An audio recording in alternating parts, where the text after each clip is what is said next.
And live from the Ohio Health Ice House in Columbus, Ohio, it is the ACHA Division I National Tournament. Tonight featuring University of Arizona Wildcats and the Missouri State Ice Bears. Hello everybody, Steve Casson along with Quinn Kuski as these two teams will finish out the first day of this tournament. Early on, it was Davenport, an 8-1 win over the University of Buffalo. Nevada, Las Vegas with a 7-1 win over Drexel. And just a few minutes ago, Stony Brook with an 8-1 win over the University of Pittsburgh. But for these two teams, Missouri State, number 17, they come in with a regular season record of 22-13-4 versus Arizona, ranked number 16 at 23-11-3. The Wildcats lead the lifetime series between these two teams, dating back to 2015-16. They have 5 wins in 8 games. This is the first time these two teams will meet in the postseason, though. Missouri State has won 2 of the past 3 meetings. They've outscored the Wildcats 11-9 in those meetings, but Arizona has the advantage over the Ice Bears, 35 goals to 25 in the series. The man that the Ice Bears have to watch out for is Arizona Wildcats' Anthony Cusinelli. He leads Arizona in scoring against Missouri State, 3 goals and 3 assists. But their former forward, Brian Hogan, is tops with 4 goals and 7 assists in 6 previous games. Hogan finished his playing career with 48 goals and 51 assists. And we'll talk in the second period intermission to head coach Chad Berman about one of the players that he lost to golf. We'll do that at the second period intermission. But Cusinelli right now, 31 goals and 20 assists in just the 2017-18 season alone. For Missouri State, Andrew Kovacic leads the team in points against Arizona with 2 goals and 7 assists, but Zane O'Brien leads Missouri State in goals in this series with 5. Josh Bell also has 4 against the Wildcats, and those goals coming in the last 2 regular season games between the two teams.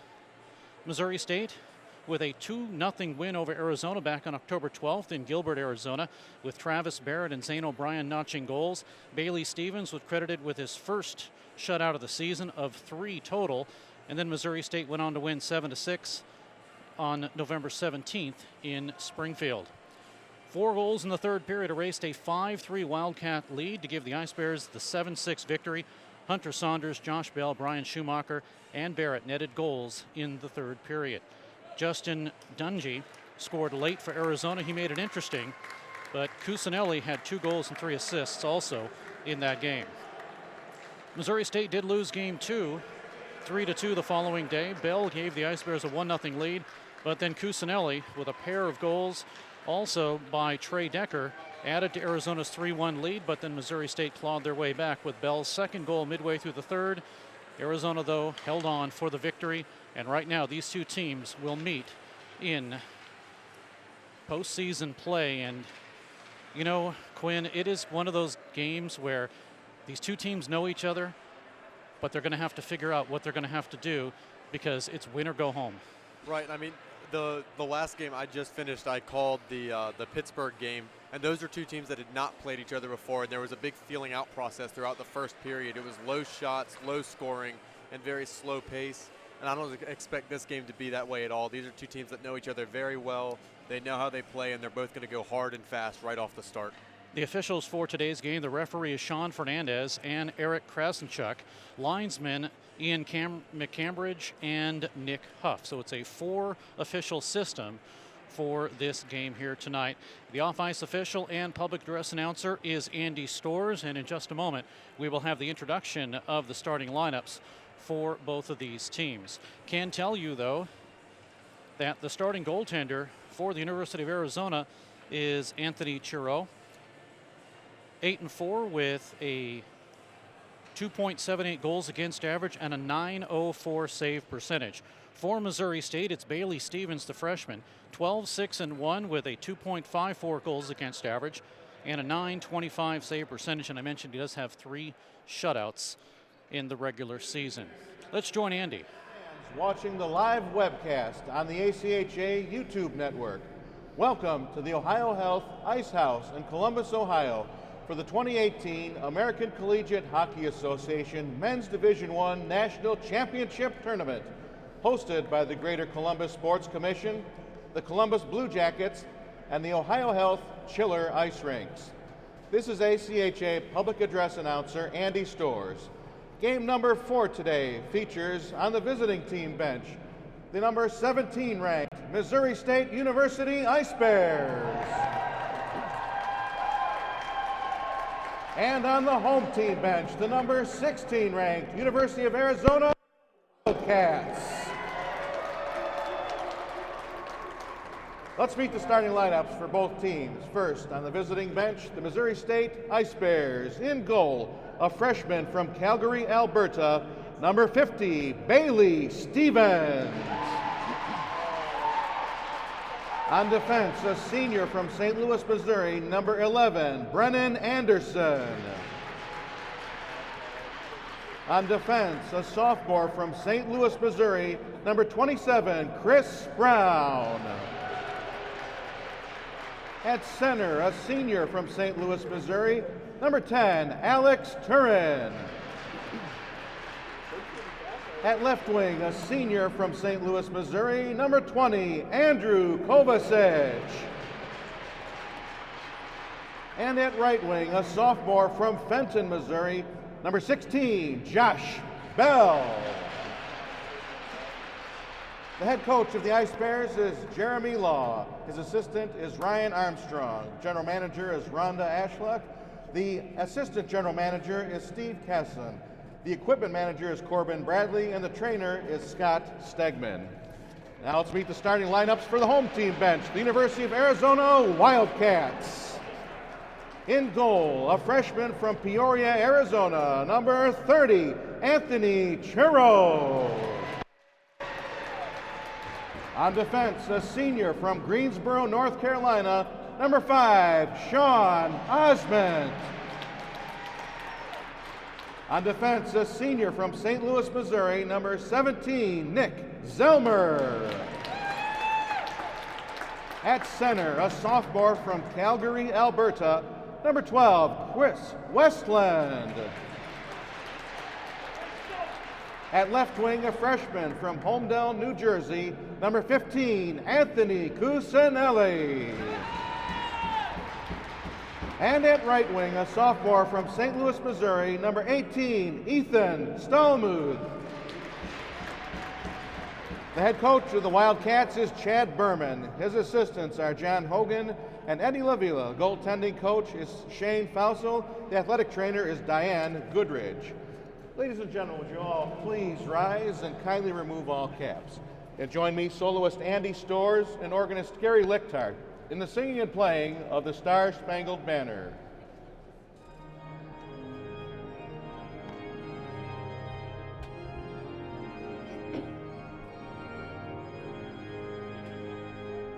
Oh, say, can you see by the dawn's early light what so proudly we hailed at the twilight's last gleaming, whose broad stripes and bright stars through the perilous fight o'er the ramparts we watched were so gallantly streaming, and the rockets' red glare, the bombs bursting in air, gave proof through the night that our flag was still there.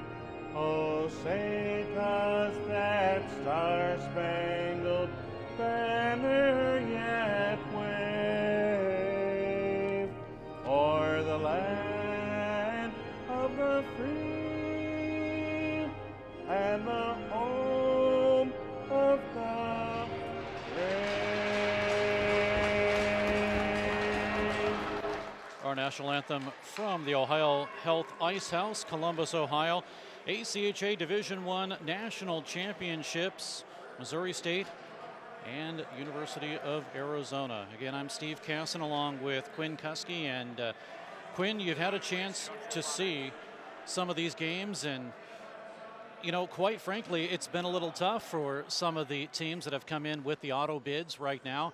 If you look at Buffalo, 1 goal, Drexel, 1 goal, Pittsburgh, 1 goal. Right, every team that has been the lower seed, they've only put up 1 goal, and frankly, every team that's the lower seed has been blown out so far. Now, this game is obviously the closest seeding with 16 and 17, so hopefully we'll have a more of a contest than the last few games have been. The Pittsburgh game, just last game, with Stony Brook, they came out in the first period, looked like they were going to compete, and then they just were out-conditioned in the latter stages of that game, and Stony Brook pulled away. So we'll see if both teams can go a full 60 minutes, and hopefully we'll have a good game this time. Winner of this game, they get the good fortune of meeting the #1 team in the country and Minot State. We'll see what happens. Missouri State skating from the left to the right, Arizona from the right to the left, and off the draw, the puck will be won into the Arizona zone. Quickly taken away by Nick Zellmer out of St. Louis, Missouri. Pass up on the near side boards. Now Anthony Cusinelli with it. He'll send it into the Missouri State zone. Back behind the net, taken away by Brendan Anderson. He had trouble with it, kicked into the corner. Now for Missouri State, getting his stick held was Chris Brown. It goes up the middle. Pass over to the right side, and a good sliding block by Anderson as they tried to get the pass to the right side on the play by Ethan Stallhuth. Now with 30 seconds just expired in this period, puck to the near side boards is taken away and cleared out to center ice, shoved right back in by Josh Larson. 21 goals, 14 assists for him from Fredericksburg, Virginia. Now here comes the Ice Bears across the Arizona line into the zone, swept away off the stick of Trey Decker and all the way back into the Missouri State zone. Quick line change for the Ice Bears. And as getting the puck out of the zone for Missouri State was Brian Schumacher, it's flipped right back into the Missouri State end. Just about a minute gone in this period and no score. Final game of the night here as the Ice Bears have control in their own zone. It's cleared out to center ice, flipped right back in and all the way down for Schumacher to gain control. Line change now for Arizona. First change for the Wildcats. Ice Bears having trouble with it. Puck is now stolen and sent down in low. Worked with it by Trey Decker. Gets a shot off. It's blocked and taken away and cleared out to center ice. This should not be icing. It goes all the way down and it's stopped by the goaltender, Churro. He'll send it to the near side with 18:29 to go. Near side boards, puck is taken away and cleared out to center ice in Missouri State after Sam Heiseroth gloves it down. He gives it to the corner, and the Ice Bears now have the B line on. Zane O'Brien's the one that slipped it in. Travis Barrett, Zane O'Brien, and Jordan Branton. As I, of course, do play-by-play for Missouri State, have nicknamed them the B line. Puck cleared all the way down, 18:05 to go in the period. It's in the Missouri State zone. Another line change for Arizona. Ice Bears want to do that as soon as they can. Puck is cleared out to center, now taken away by Sasha Perron, picked from his pocket by Tyler Griffith. He'll send it all the way in, and Missouri State to chase. Now getting hit up high and back behind the boards is the Ice Bears defenseman and Carson Warnig. Warnig gets pushed down on his knees, sends it back behind the net over to Cameron Neufeld. Neufeld back behind the net. He'll work the puck to the far side boards and slaps it out to center ice. 17:34 to go in the period and no score. Play back into the Arizona zone where the Wildcats will finally get a line change. So does Missouri State. No score here. Final game of this first opening round, ACHA Division I National Championships. It's one and done, so these teams fighting for everything they have. Spin around shot by the Ice Bears' Austin Davis out of Augusta, Maine. 4 goals and 3 assists for him this season. It's saved, and now the rebound is cleared back out, but the Ice Bears have control. Here's a drive in, and a shot that was deflected off of the stick of the Ice Bears' Hunter Saunders, and it's sent to the wide side of the net. Held on to by Churro, and he gives it up into the corner, and we get a whistle for a stoppage in play. It's played with a high stick. 16:50 to go in the period. And Quinn, it has been fairly nonstop right now between these two teams. Yeah, it's been very fast-paced, very quick hockey, but at the same time, it's been very lopsided to one side or the other. At the very beginning, Arizona was pushing really hard. It was all in that zone, and then after a couple minutes, it flipped the other way. And it looks as though we have a penalty on the ice. There is a penalty, and it's assessed to Missouri State. Will catch that call. Well, to number 11, Brennan Anderson, 2 minutes for high sticking at 3:10. Missouri State penalty. So Anderson for high sticking, this one at 3:10 here in the first period. And it'll be a power play for Arizona, but And that hurts if you're Missouri State, because they were just starting to gain momentum. They had sustained attack going and then take a penalty and now have to go on the kill. Well, faceoff will come outside the zone. Arizona on the power play in the regular season, 22.8%, 39 power play goals, 171 opportunities. Now racing in is Larson. Score! Josh Larson gets his first goal of the tournament, 22nd total this season, and it is 1-0 in favor of Arizona. I mean, it was just a great singular effort by Larson. Made a great move right at the blue line to work himself into space. The defense was caught spread out, and he walked right into the slot, let a slap shot go right into the top shelf. Not much the goalie could do there. Larson gives Arizona the lead, and that's always important. Team that gets that first lead is usually a lot calmer, but right now it's Missouri State that trails 1-0 as Arizona's Josh Larson, first of the tournament, 23rd this season. And we'll catch the assist from Andy Stores. I don't know if we have any or not. Meanwhile, goal scored by number 6, Josh Larson. Unassisted at 3. so it is unassisted. Meanwhile, here come the Ice Bears across the line with Travis Barrett getting a shot. It's blocked, taken away and cleared out to center ice as it goes past Brian Schumacher. Here's a 2-on-2 into the zone for Arizona. Cross ice pass, drive in, and a save by Bailey Stevens as the cross ice pass made it to Orion Olson. And Stevens is able to cover up on that one. Had that gone in, and this would have been a completely different hockey game. Yeah, if that shot goes there, Arizona's looking at a whole lot more momentum than they already have. It was a well-done job there by Arizona to wait for help, as it was a 2-on-2, and it quickly turned into a 4-on-2 and led to a great opportunity. 15:52 remaining in the period, 1-0 Arizona. To the far side boards now, it is Camden Armstrong who will chase it back in his own zone for the Wildcats. Coughs it up. Ice Bears have it. Shot in front off of the stick of Brian Fuller, who's playing as a forward today. And it is saved by Chiro. Now we get a shot sent right back in on delayed offside. No, we're going to get an icing call. It'll be an icing. Face-off will come all the way down into the Missouri State end with 15:33 to go in the period. And a 1-0 lead for Arizona. Josh Larson, his first of this tournament. Face-off to the right of Bailey Stevens. In is Brendan McClue for the face-off for Missouri State.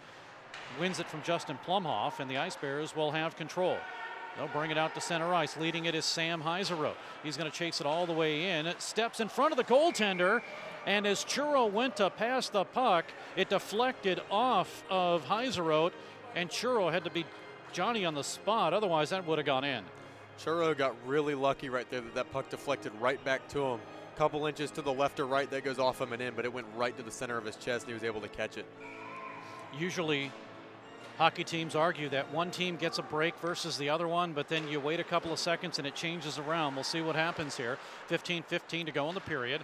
Big hit behind the net and a good shot by Chad Lounder for Missouri State.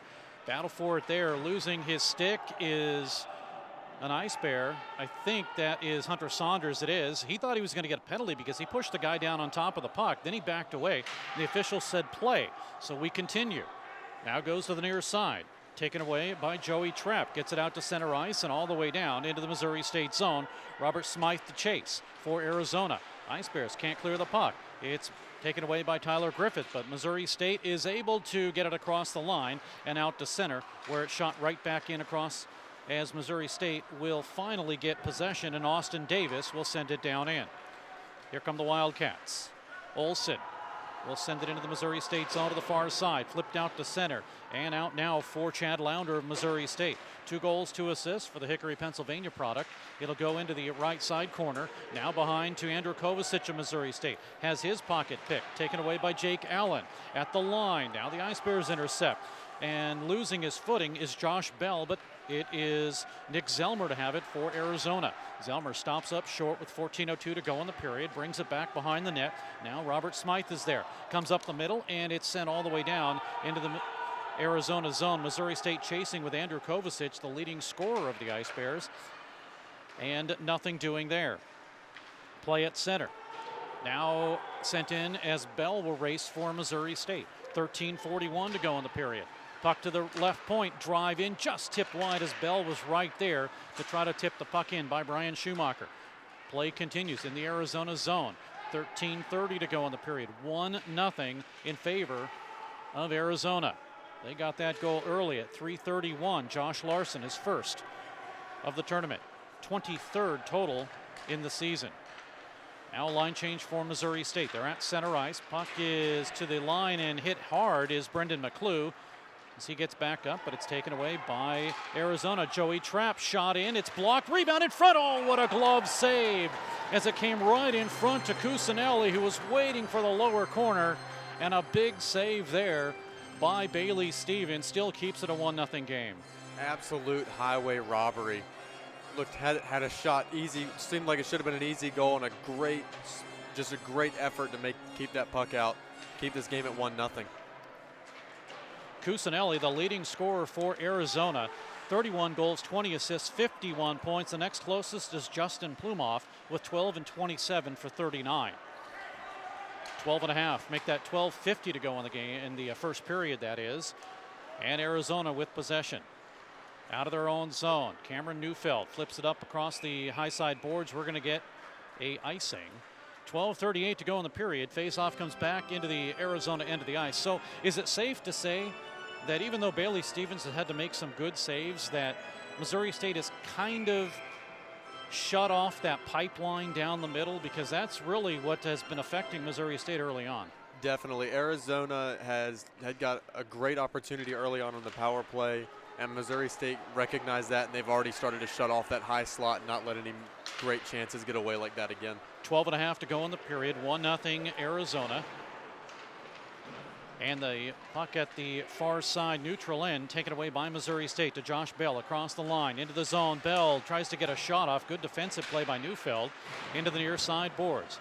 Now to go to the line, held in by Missouri State. Spin around shot by Bell, misses just wide. Sent it to the corner. Now Neufeld's there. Goes behind the net, and Larson will try to clear it. Gets it to the line, but it's still held in. Good play by Missouri State. Getting hit is Andrew Kovacic, but he gets it to Bell. He shoots, and it came right down the middle through the pads of Churro, and he was able to make a save, and he kind of hesitated, thinking, where is that puck? But he did make the save. Meanwhile, we may get some penalties out of a scrum at the end of everything. And no, we don't. Officials say no, let's play on. 11:55 to go in the period. Faceoff will stay in the Arizona zone. And off the draw, won by the Wildcats to the far side. Now to Trey Decker. Held in by Missouri State as getting upended. In front was the Ice Bears' Jordan Bratton. No penalty there. Play continues. Now here's Arizona. They break a 2-on-1. Leading it is Larson. Cross pass up the middle. Intercepted by Missouri State. Now they break a 3-on-2. Odd man rush across the line right side. Anderson with a drive, and it gets deflected. He'll pick up his own pass, so to speak, after the deflection. Griffith is there to intercept for Arizona, and Anderson will do the honors, but it doesn't get cleared. Here is Larson, shot in, it's blocked. Rebound, and the Ice Bears do clear it to the near side boards. They'll get it out to center ice and go for a line change. 11:13 to go in the period. Here's Sean Osmit. Osmit sends it out to center, and it banks off the boards and gets into the Missouri State zone with 11:04 to go in the period. Taken by Missouri State up the middle, and as the Ice Bears get trouble with it, they finally get it into the zone, but it's flipped out to center ice by the defense of the Wildcats. 10:53 to go in the period. Now it's Missouri State with the puck, and moving it in is Alex Rubin. Rubin out of St. Louis. He was injured, missed 16 games. Finally able to play for the national tournament. Puck is cleared out to center ice. Lead pass across the line, working it to Robert Smythe. Intercepted, though. Everybody onside, so Raymond Rowe brings it in, but the Ice Bears intercept. They'll have it, lead pass. It'll go to Fuller. Here's Fuller with a drive in that's blocked in front off of the stick of Olsen. Far side boards. Now Ice Bears have it, left side. Coming in, Schumacher drive, missed high and wide. Banked off the glass, and it's out to center ice. Arizona with an opportunity in front, but Missouri State able to clear. They spread the ice, and once again a blast in by Rubin is held on to by Churro. 10:05 to go in the period, and it's still a 1-0 lead in favor of Arizona, although play continued. Goaltender dropped it down. The official said play on, so we keep going. Puck in, and now a drive by Lounder is held onto by Chiro. 10:54 to go in the period, and a 1-0 lead.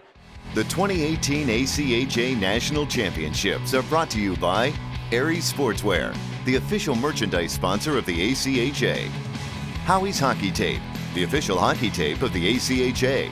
And by the Three-Legged Mare, located right in the heart of downtown Columbus.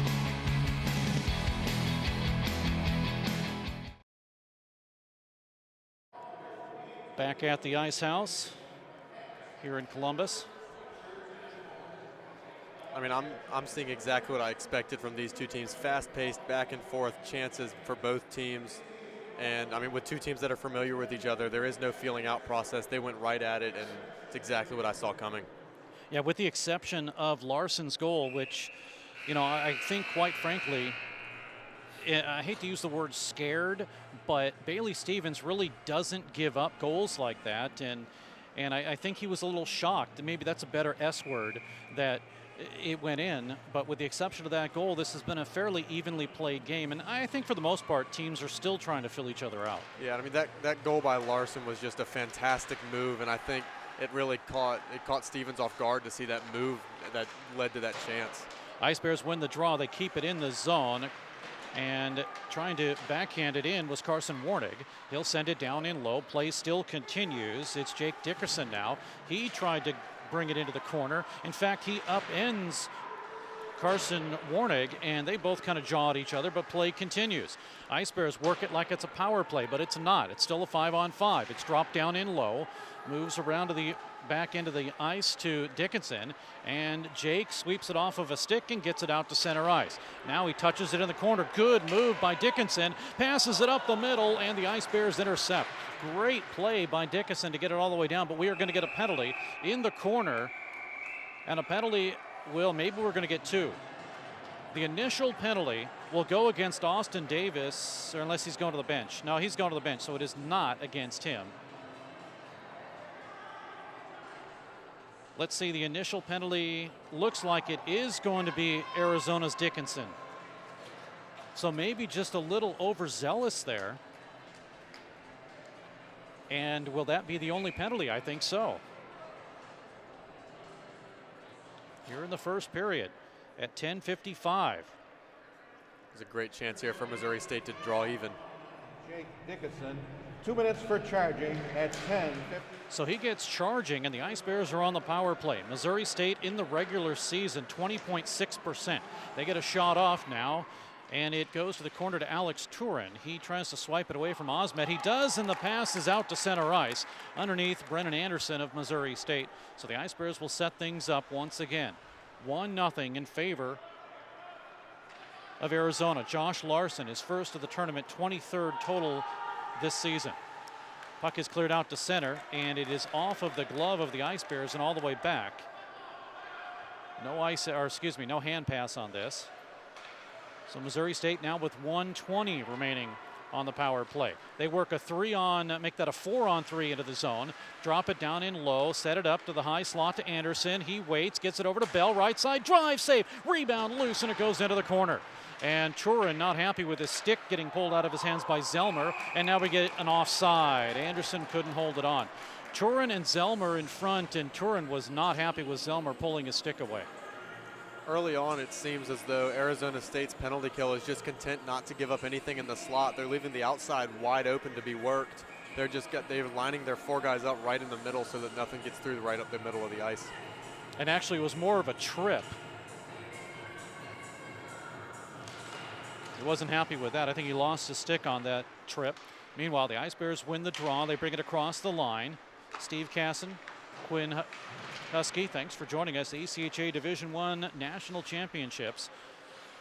Missouri State and Arizona. Here's a drive in that is stopped as Bratton got that one. Good save by Chiro.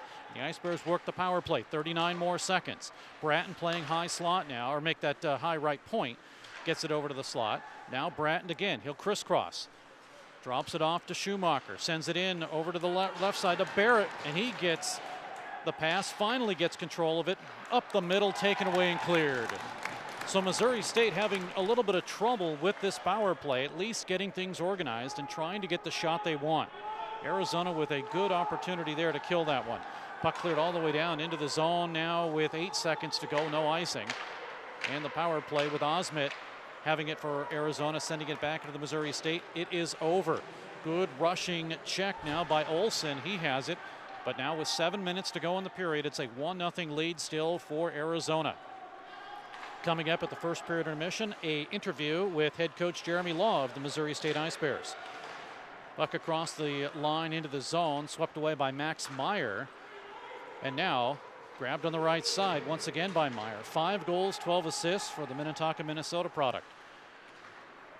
That's in the regular season. Puck is cleared out to center, and a backhander by Zellmer is a delayed offside, and it finally gets called. Offside with 6:33 to go in the period. And a 1-0 lead for Arizona. Well, Arizona jumped out to that 1-0 lead early. It was on the power play, and since then the play has been very back and forth since. So I don't expect this game to be lopsided like the other ones has been. It feels like it's going to be a very close game right up to the end. 6:27 remaining in the period. Puck cleared all the way down past the linesman, and it goes back into the Missouri State end. Ice Bears flip it up into the netting, so the faceoff should stay in the zone. 6:19 remains in this period. Now, you've had a chance, like I say, to see a couple of the other games. Usually it's been the second or the third period where things start to get a little out of hand, but right now, if this game stays the way it is, 1 goal could be a deciding factor. Without a doubt. I mean, if this game stays the way it is, it's been very defensive, good goaltending on both sides. If a team can jump out to a quick opportunity and get a goal, it can change the entire game. Puck to the far side. Carried now by Justin Plumhoff, second leading scorer for the Wildcats. He also has 5 power play goals. 6:05 remaining. Ice Bears having trouble getting out of their zone. They finally slap it all the way down. Here's Sasha Perron to race, and having to cover it up is Churro. Great job by Perron, because it could have been an icing, and then Perron waves that off and still is able to force the goaltender to make a save. So what could have been a face-off in your own zone now becomes a face-off in the offensive zone. You could see him coming off the ice there. That took it all out of him. He was gassed coming back to the bench. That's one thing the Ice Bears did not want to have, is an icing. They needed that change. But they don't win the draw. It'll go to the near side to Dickinson. He's pulled away from the play, but still has it. And then finally a shot as it was taken away by Austin Davis of Missouri State. Churro makes the save. Ice Bears at center ice. Backhanded in the zone by Hunter Saunders. Now taken away by Arizona once again. It's Max Meyer. He'll send a bouncer in that goes wide of the net. Anderson will wait and bring it over to the near side boards. 5:28 to go in the period. Here is Hunter Saunders, drive in, and it's gobbled up by Churro. He'll hold on. 5:22 to go in the period, and a 1-0 game. And you know, Quinn, that's what a lot of these guys have been doing right now, at least the defenders, is forcing wide passes and forcing shots from outside of the dots. It's easier for the goaltender to save, but at the same time, you know he's not going to give up rebounds. Right, both teams, it seems every possession comes in, it's a one-shot covered-up face-off over and over again. Neither team really has a sustained attack going right now. Ice Bears do get control. Here's Anderson with a shot. It misses wide to the near side boards now. 5:12 to go up the middle. Turin with a drive and a blocker save by Churro. Good save there as Missouri State tried to tie this game up. They are trailing 1-0. Puck to the corner. Now as the Ice Bears get it to the point, it's swept into the near side boards, right dot. Taken away by Turin. He drops it down in low. Has trouble with it. Turin is up the middle, but it's intercepted and taken away by Zellmer and cleared out to center all the way down into the Missouri State end. 4:46 to go in the period. Missouri State trails by a count of 1-0. Near side boards. Out of the Ice Bears zone. Here's Andrew Kovacic. Across the line to Turin. Turin gets taken out of the play, and Arizona races a 3-on-2 into the zone. Here's a drop back pass in and a save as the pass came to Chris Westland, and a blocker save by Stevens. It's out to center ice. Josh Bell with Kovacic. Bell had it poked away from him. Osmet with it. Out to center ice. Now Missouri State with possession. They go left to right across the line. Beeline on. Jordan Bratton now. Bratton's pass goes to the left side. Now a shot in, gets deflected up the middle. Here's Kovacic drive and a good save by Churro as he was leaning to the right side. Ice Bears drop it down in low. It's intercepted though by Zelmer, and Missouri State finally gets the beeline, the complete beeline out. Here's a lead pass. It goes to Robert Smythe, chases it down, gets it right up in front, and Bailey Stevens was right there to cover it down. And as Smythe tried to get the shot off, he mishandled it, but we do get a penalty now as play continued, and it will go against Missouri State. 3:36 to go. And the second power play opportunity for the Wildcats on a tripping call. It was Smythe that got called after mishandling the puck. You're right. After mishandling the puck behind the net, he lunged for it and wound up getting nothing but skates. So it's a Missouri State power play. I was looking at Smythe down, and I was looking at the official.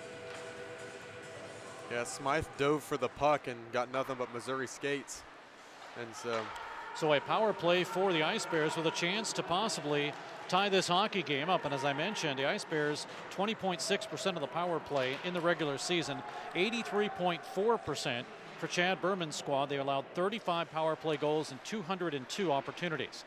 Now with 137 left in the power play. What I saw was the tail end and the official calling it, and so I figured since Smythe was already on the ice, that's what it was. But now 3:02 remains. It goes into the near side boards. Kovacic couldn't pick it up. Waiting for it is Olsen, but the Ice Bears gain control. Near side boards, now low along the goal line. Kovacic up the middle, and getting knocked down in front was Bell, but no penalty. The Ice Bears wanted one. No penalty called there. Actually, that was Turin, number 10, not 16, Bell. Face-off comes back, or the puck that is, goes back into the Missouri State end. Ice Bears have it again. Poked away from Travis Barrett, but it stays in offside though. Nope. Officials rule that it came outside, so the offside with 2:31 to go in the period and 55 seconds left in the power play. Well, Quinn, you can't say that Missouri State hasn't had their opportunities. Without a doubt, they haven't had their opportunities. And at the same time, Arizona's had a whole lot more opportunities than just the one goal shows. Stevens has done a fantastic job of holding Missouri State in this game. A couple highlight reel saves just in this period already. Arizona doing what they do best. They win the draw, they clear it immediately, and it's sent all the way down. The Ice Bears will reset. They have 200 feet with which to try to, well, okay, minus the extra 10 feet that the goal's out, so 190 feet to try to score a goal here. Puck with 2:08 to go. Back behind the net. Now working it is Bratton. Gets it to the left side. Ice Bears now to Schumacher, or make that Johansson with a drive. And it's blocked as Patrick Johansson out of Saranda, Sweden, had a blocked shot. Good block there by Plumoff, and it's cleared all the way down with 14 seconds to go on the power play. 1:48 remaining in the period. And again, head coach Jeremy Law will be our intermission guest coming up at the first period intermission of Missouri State.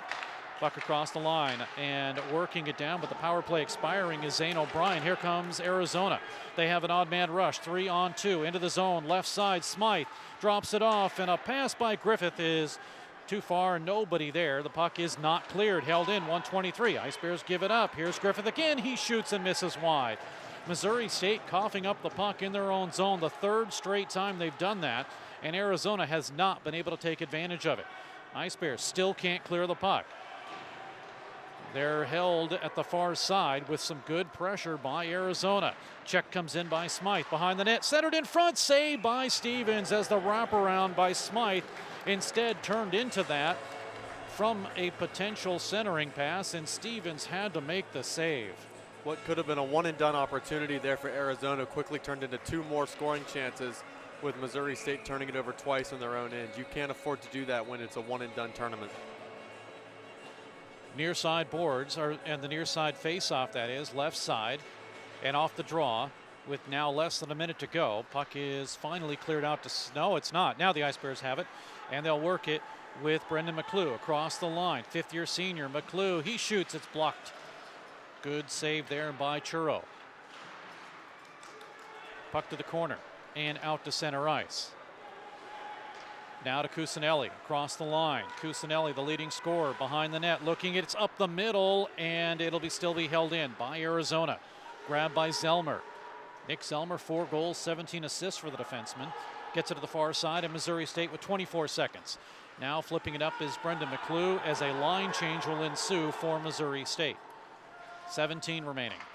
Puck flipped in. Good play by Anderson as he kicks it to himself and keeps it in play. Puck is sent in all the way to the Arizona goaltender Anthony Churro, and he'll hold on. 7.6 seconds remaining. And Missouri State still trails 1-0. But once again, Quinn, if you'll dissect this first period, Arizona had great opportunities. They just didn't capitalize on. Missouri State really turning it over left and right in this period. Yeah, Missouri State has turned it over many times in their own end, and it's led to a lot of Arizona State opportunities. And that's where the goaltending of Bailey Stevens has come into effect. We're going to get a penalty here. Yeah. Sorry to interrupt you, but with 0.3 seconds left, Missouri State will start the second period on a penalty. It's a hooking call, as Bell got hooked in front. And it will be the third power play for Missouri State as we start the second period. It's just unacceptable. You can't take a penalty with 0.3 seconds left in a period.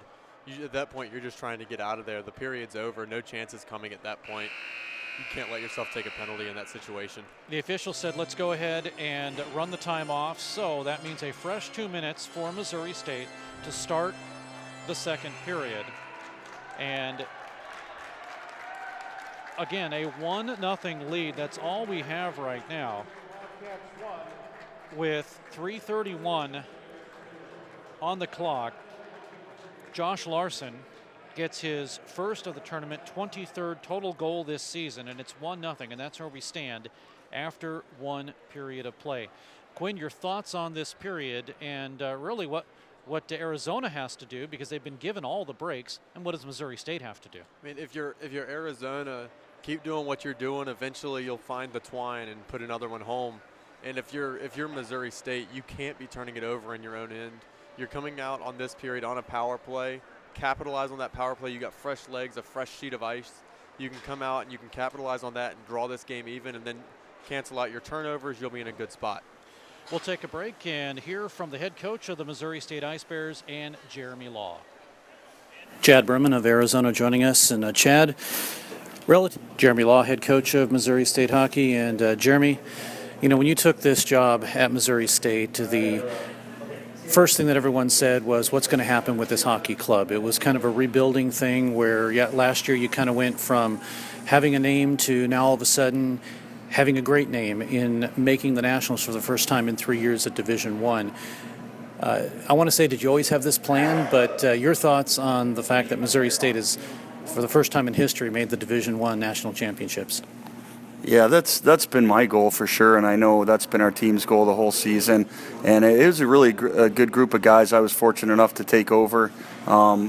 Just a great group of guys. We didn't lose too much. I didn't have to bring in too much either, and so the chemistry was here. It was just kind of putting the pieces of the puzzle together, and I certainly can't take all the credit. It's a lot goes to these guys and how hard they've worked and how bad they've wanted it this year. I know that you give guys credit, but a lot of it has to do with kind of your reputation. I mean, you've been in the Western States Hockey League and almost 100 wins to go with that, and you've kind of had this reputation as a fair but tough coach, if maybe that's a good way to label you. Obviously, players want to play for you, and right when it was announced that you were going to be a Missouri State Ice Bear head coach, you kind of had the door knocked down on you with everyone wanting to come here. Yeah, that's as everything in life, you have to earn respect, and if your players respect you, they're going to play hard for you, and if they respect their teammates, they're going to play hard for their teammates. So we try to instill, play for the brother sitting beside you attitude here at Missouri State, and it's like I said, I can't stress enough what a great group of guys we have. The character and the heart is something unmatched. I've coached a lot of good groups, and this is among the top one for sure.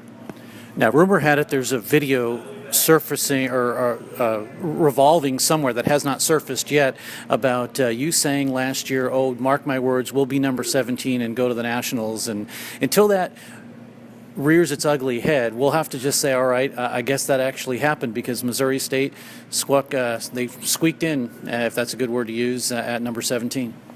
Yeah, I knew it was going to be close, so I was trying to be positive, and it was snuck in the back door getting here, but we did just enough to get here, and I think the guys really deserve being here. I think rightfully so we are here. We've proven we can play with some of the top teams in the country, and we've been successful against them. So I'm happy we're here. I don't really care what position it was to get here, but now it's time to just stay hot and play some good hockey. Missouri State is a hockey club that really, if you do the statistics here, had to jump the highest of almost any team, because starting at number 30 and then finally getting down to number 17, at one time kind of wavering at 16, but then had to claw their way back. How tough has that been on this club? And or if it wasn't tough, was it just the idea of knowing that they could break that top 17 at one point? Yeah, it's tough. I mean, we play in one of the toughest divisions or leagues in Division I with the Western Collegiate Hockey League. So all of our opponents are tough. We've had a real tough schedule. I believe we played the most games out of any team in the country. So we fought a ton of injuries in the middle of the season. So we have had to work really hard to get where we are. And I think the important thing is you have to beat the teams that you're supposed to beat, and then also squeeze out some wins against teams that are ranked higher than you. So we've faltered here and there, but then we've also bounced back and beaten a number 4, beaten a number 7, beaten some of these top 10 teams that have helped us climb in the rankings. And that's a positive too, because you talk about being in one of the top leagues. That's the Western Collegiate Hockey League, and really 3 of the last 4 have come from the champions, have come from the Western Collegiate Hockey League. And then just 2 hours up north, you have Lindenwood, which has won a championship too. And those are all teams that you play, being UCO, who's won it twice, and Arizona State. And then, of course, you have Lindenwood. So it's a nice thing to have that once your schedule gets finished, in a sense, you almost have a great schedule, and you didn't even really try because of that league. Right, and playing all these top opponents help us become a better team. So, you're playing the best, and it forces you to rise. And that's something we've done this year. We've been able to elevate our game when we play, top end teams, and that's just something we need to, when we play teams maybe ranked lower than us or not as deep as we are. We just have to find that way to still keep our game elevated. So. Now, another thing that I know you probably aren't really thinking about at all, it has actually happened now because you've made the national championship, but every team that you've coached has gone to the postseason. Did that come about in your thought process at all as you were heading through this season? Honestly, didn't even think about that until you brought it up at our conference at the start of the year when I got hired at Missouri State. But for me, I'm very competitive. That's why I'm a coach. I love to win. I love for the guys to be successful. It gives them a better experience as a player for our organization. So you work so hard, and you got to be rewarded for that hard work. So making the playoffs or making the postseason is something I really strive to achieve every year. And like I said, these guys have earned it. They've really come together and playing disciplined hockey, playing for each other. And I'm very happy for them to be here.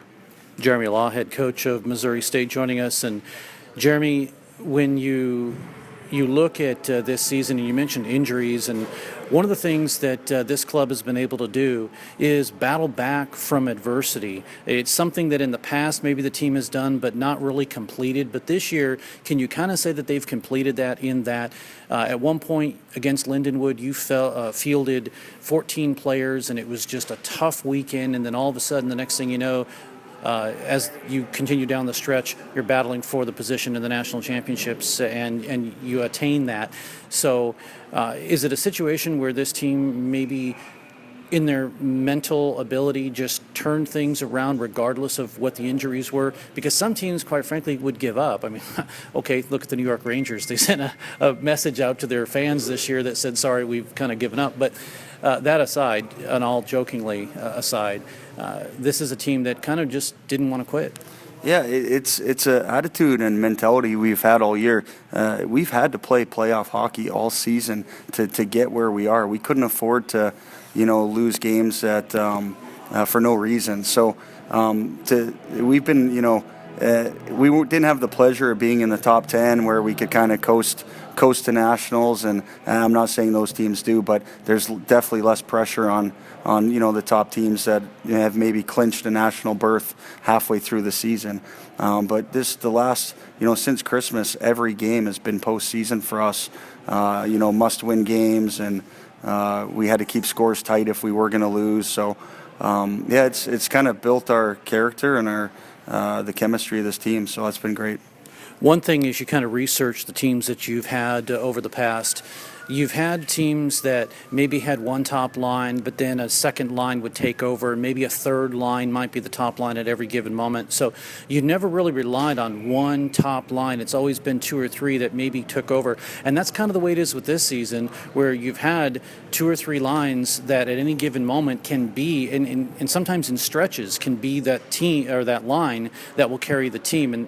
And I guess, is that a positive to have as far as your coaching? Yeah, and that's something I've always tried to coach is, I don't like to rely on, one or two guys or one or two lines. I like to give everyone a role on the team. So, I mean, for the most part, we roll four lines. We roll six defensemen.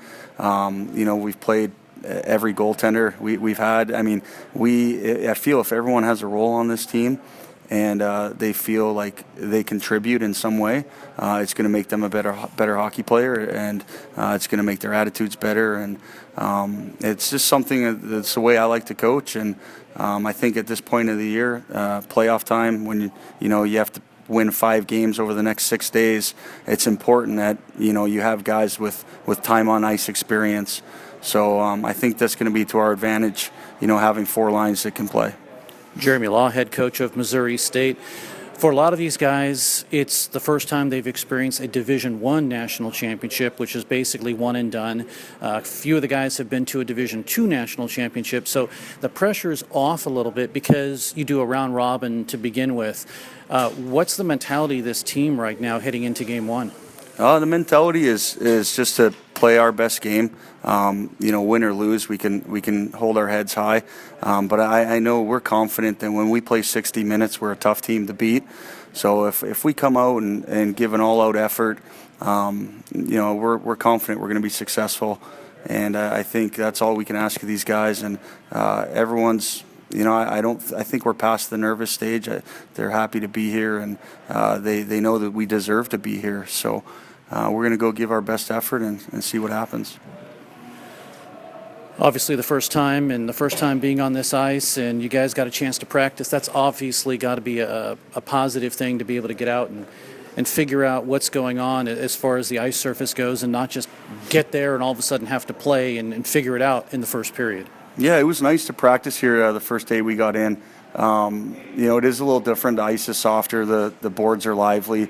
So it's a few adjustments we have to make, and more so just for the guys to be aware, what the ice conditions are like. But it's a beautiful facility, much like ours with the seating on the one side and, the seating capacity and stuff like that. So, you play in different rinks all year, and I don't think it's anything to be worried about. So. One last question for Jeremy Law, the head coach of Missouri State, and you, of course, are playing a number 16 team, Arizona. They are in the Western Collegiate Hockey League. You've seen them before. Missouri State is finally getting the upper hand, winning 2 out of the last 3.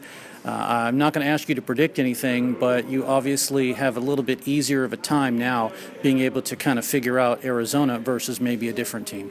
Yeah, and they're a great team. I mean, all 3 games have been, I believe, 1 or 2 goal games, and probably could have gone either way for all those games too. So we expect it's going to be a really good game, and I don't expect it to be lopsided one way or the other. So they're a tough opponent. We know some of their plays and strategies and systems, and I'm sure on the flip side they know ours as well. So they have a couple key guys we got to be aware of out on the ice. And we're excited, just ready to get playing here. Well, there's already 20 minutes expired, 40 to go, and good luck for the rest. Thank you, sir. Thanks, Steve. All right, we'll take a break and be back.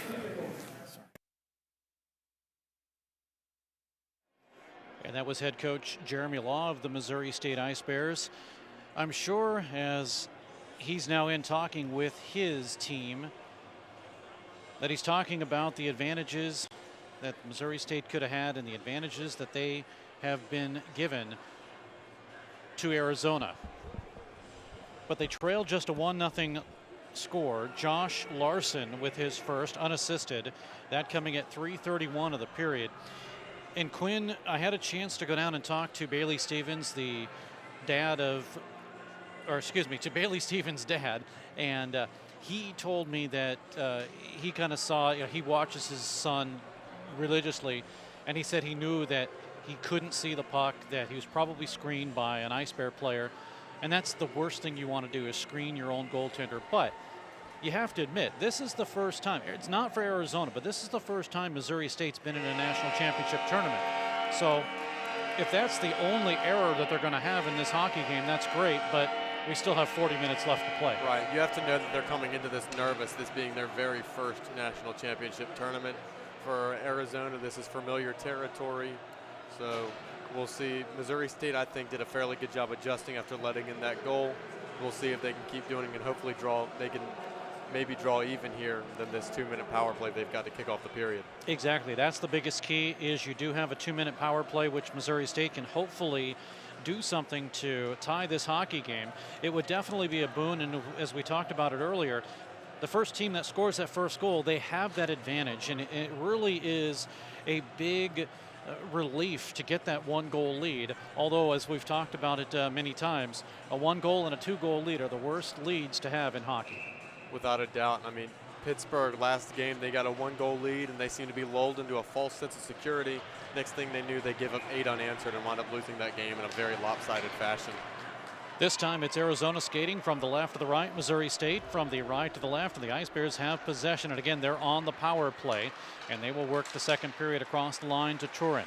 Now Turin will stop up, has some trouble at the line, drops it down in low to the half boards. Josh Bell, cross ice pass, drive in, and a save as it went off of the shot of Chris Brown of Missouri State, and then Churro's shoulder, and it sailed wide. Ice Bears still work the power play. 1.5 to go. Here's Anderson left side. Nice move. Anderson, he shoots, and he just missed wide. Turin with some screening in front, and he missed wide. Ice Bears with a errant pass, and it's cleared all the way down.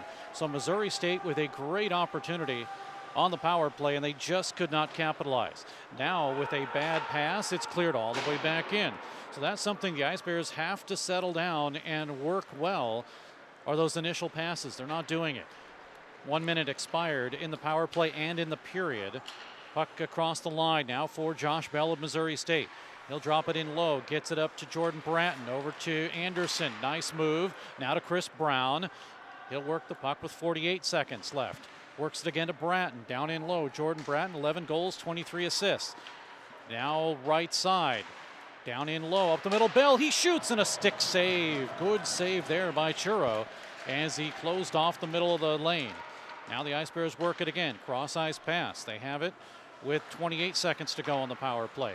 Far side, snapshot in, and racing right through was Travis Barrett, and it was tipped wide. Ice Bears work the power play with 20 seconds. Shot off in front to Barrett, drive, save, rebound, it is cleared. The Ice Bears are out there. They're trying to do too much on the power play. They generated some great opportunities, but they tried to force some cross-ice passes when they had open guys up at the point. Sometimes you got to make a triangle instead of going directly. Ice Bears work it with the power play expired, but they have an odd man rush and a shot in that misses wide by Travis Barrett. It's 5-on-5. The B line on now. Zane O'Brien lost the puck and we come the other way. Arizona with it. Left to right across the line into the zone as it's stuck by Osment behind the net. Missouri State to intercept. Cross ice pass. It's out to center ice, too far for Zane O'Brien, and it's intercepted by Arizona. They'll work it in their own zone by Osment. 3 goals and 20 assists for him.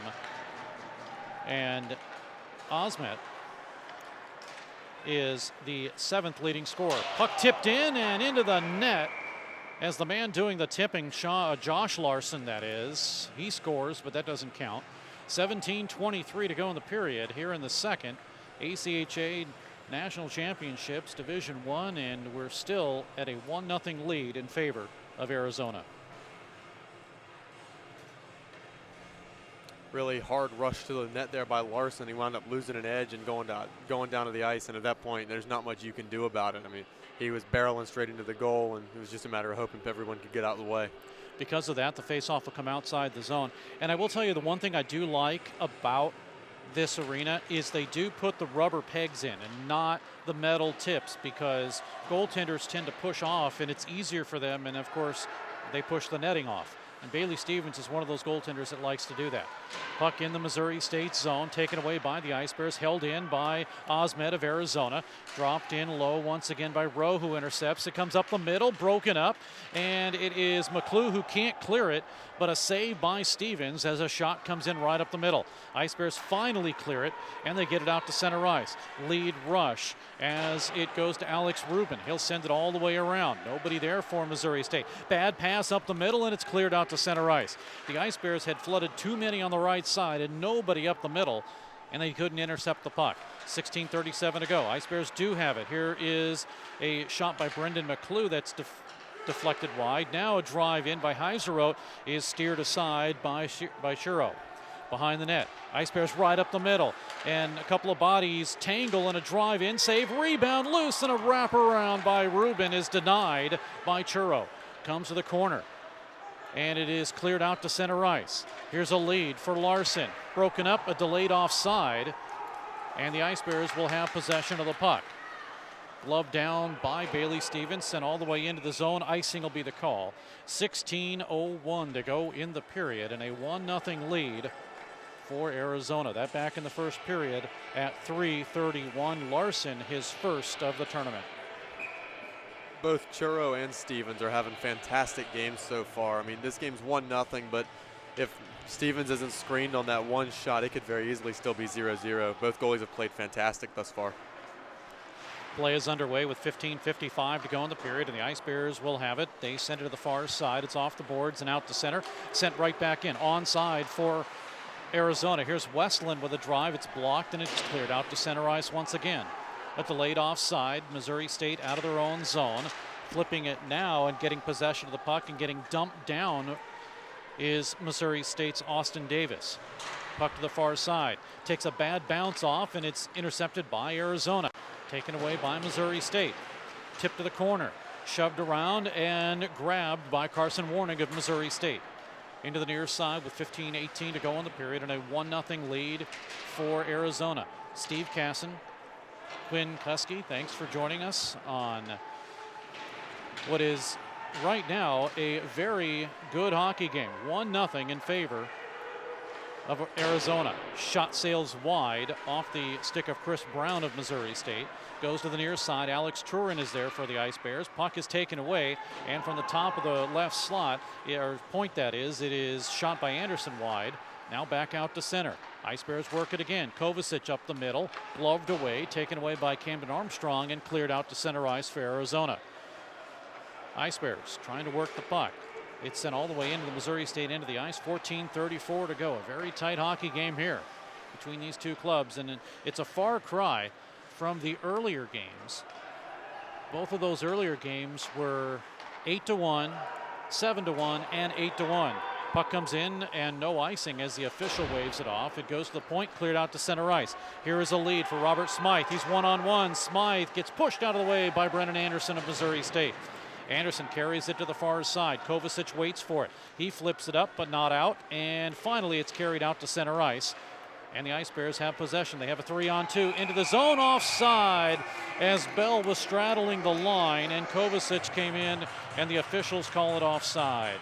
13:57 to go in the period, and a 1-0 lead for Arizona. Anderson did a very good job bodying off Smythe there on that rush, as Smythe is a much bigger player, and Anderson was still able to push him out of the way. Face-off will come outside the zone. Jordan Bratton for Missouri State, and for Arizona, Max Meyer. Meyer wins it, and here come the Wildcats into the Missouri State zone. Backhanded, but not out. Johansson, as the Ice Bears to set things up, get it out to center ice. Now here comes Zane O'Brien. right side. O'Brien, snapshot in, save, rebound, loose, and it's held on to by Churro. If there's one thing that you can fault Churro on right now is even though he's controlling them, he is giving up rebounds. Yeah, he is, and that could lead to a goal. So if you're Missouri State,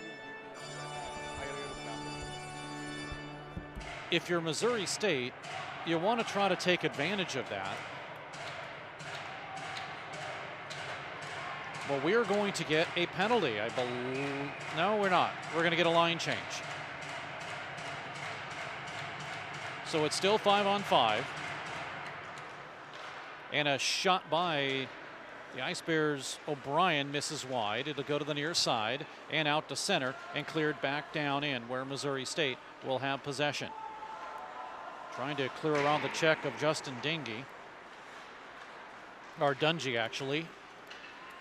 And Dungy with the chase, but the Ice Bears bring it out to center off of the stick of Travis Barrett, and we come the other way. Lead for Dungy. Comes in, walks in, he shoots, and a save. Huge save there by Bailey Stevens as he was allowed to walk in down low along the goal line, and Stevens was able to come up big on that one. 13:03 remaining, and honestly, if it wasn't for Bailey Stevens right now, that is, and a couple of other opportunities, Missouri State would be trailing in this hockey game as much as a 2 or 3 goal affair. But Stevens comes up huge.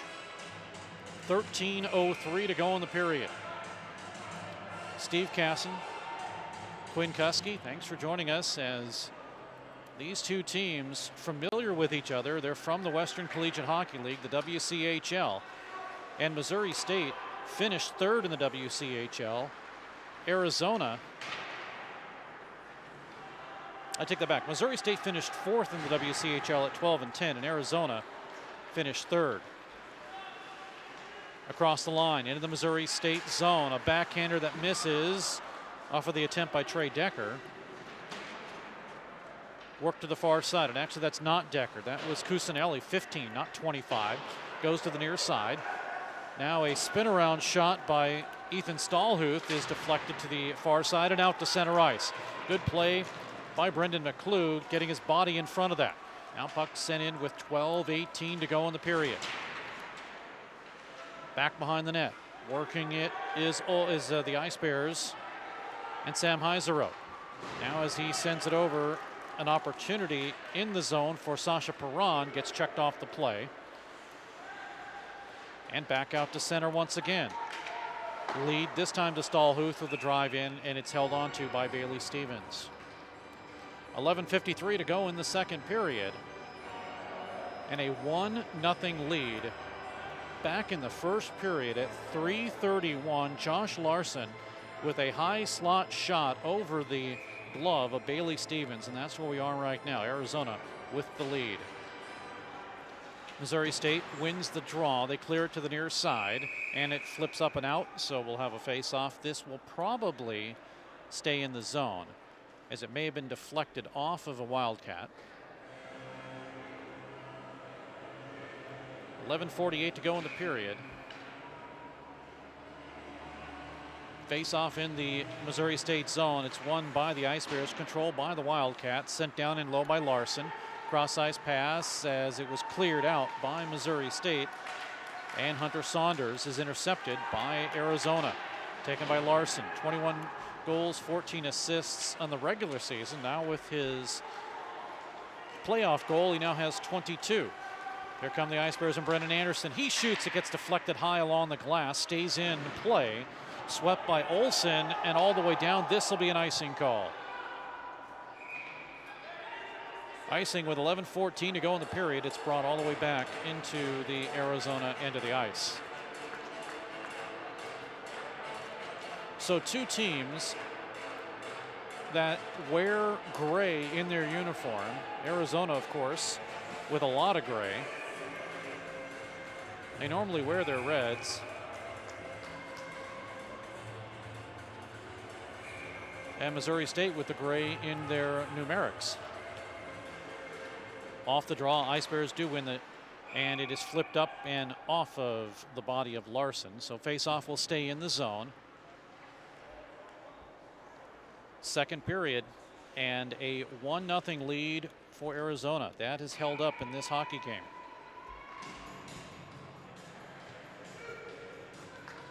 Face off to the right of Churro.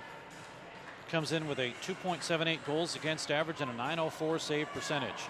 His counterpart, Bailey Stevens, 2.54 goals against average and a 925 save percentage. Blast in, hit the post.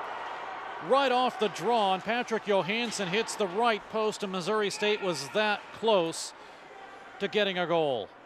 Puck is iced, and it's cleared all the way down, back into the Arizona end of the ice. So the closest opportunity for Missouri State hits the goaltender's best friend right up the middle. Ice Bears have it again. Johansson shoots, it's blocked in front. And as it hits a skate, it goes right up the middle, and then to the corner, it's cleared. Still in Missouri State zone. Sent down in low by Max Meyer. Now working it up the middle is Smythe. And, you know, talk about Cusinelli, but he's been relatively quiet. It's been Robert Smythe that's had a lot of good opportunities in this hockey game. Now fans want a penalty as Zellmer was upended, but nothing doing. Play continues. It's back in the Missouri State zone, and Stevens will stop it there. Gives it to Brian Schumacher. 5 goals and 10 assists, 3 power plays for him this season. Puck is cleared along the near side boards in front of the referee's crease and back into the Arizona zone, where it'll be taken away by Osmond. 3 goals, 20 assists for him. Puck at center, and Missouri State will set things up with Andrew Kovacic across the line. He shoots, blocker save. Into the near side by Churro. Ice Bears work it again. 9:56 to go. Another blocker save as this one was spun around by Bell. Puck to the high slot again. Now to the left side. Kovacic with a drive and another blocker save. It would have went wide anyway. Puck cleared to the corner. Now taken away and out to center ice. This is poked away from Jordan Bratton. Sent right back in. 9:34 to go in the period. Zellmer behind his own net for Arizona. Works it to the far side. Now gets it to Max, or make that. No, that is Robert Smythe. Comes to the left side. Dungy with a drive in. It's sails wide to the near side boards. 9:14. Line change for Missouri State. Ice Bears have it. Here's a 1-on-2. Barrett, he shoots. It goes behind the net. Nobody there except for Heiseroth. He shoots and he missed wide. Now Carson Warnick flips it up off the boards. Ice Bears have it. Good pressure by Missouri State. Pucked over to the left side, up the middle, and it's intercepted by Arizona. They do get it out of harm's way. Cleared all the way down by Osmond. Missouri State finally making Churro move. It's a 1-0 lead for Arizona. Much like Quinn said earlier, as we get the puck sent in, we're going to get an icing call. Sometimes you get lulled in a sense of security when you have a 1-goal lead, or a lead at that point at all. 8:38 to go in the period. Face off in the Missouri State zone to the right of Bailey Stevens. Westland in for Arizona. For Missouri State, Brendan McClue, and it's won by the Ice Bears, and McClue will flip it up into the corner. Brendan gets possession. Left side, he shoots, and right in the middle of Churro, and he'll gobble it up and hold on. 8:28 to go in the period. Just a reminder, you are listening to the ACHA Division I National Championships from the Ohio Health Ice House in Columbus, Ohio. The 2018 ACHA National Championships are brought to you by Barron's Championship Rings, the official ring vendor for all ACHA National Champions and Hall of Famers. Boston's Pizza Restaurant and Sports Bar, gourmet pizza, burgers, wings, and more. We've got you covered. And by Marathon, fueling the American spirit.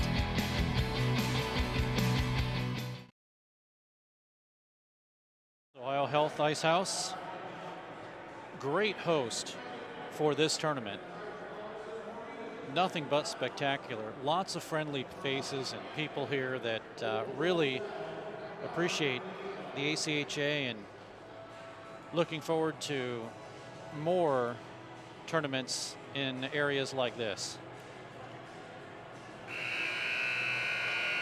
1-0 in favor of Arizona. Josh Larson with the unassisted goal. A high slot shot up over the glove of Bailey Stevens, and that's where we are right now. Although Missouri State did hit the left post, right side as the goaltender guards the net, left as you look at it, on a shot by Patrick Johansson, looking for his first of the tournament, 7th of his hockey season here in 17-18. Off the draw, Brendan McClue comes in front, and a save by Churro as McClue brought it low behind the goal line. Now the Ice Bears work it again. It's up the middle, banked off and in! It's right on the line. The officials call it no goal. Everyone thought it was in. The Ice Bears are yelling like they thought it was a goal. It was banked off by Brian Fuller, and the official looks at it, and are they going to call it a goal?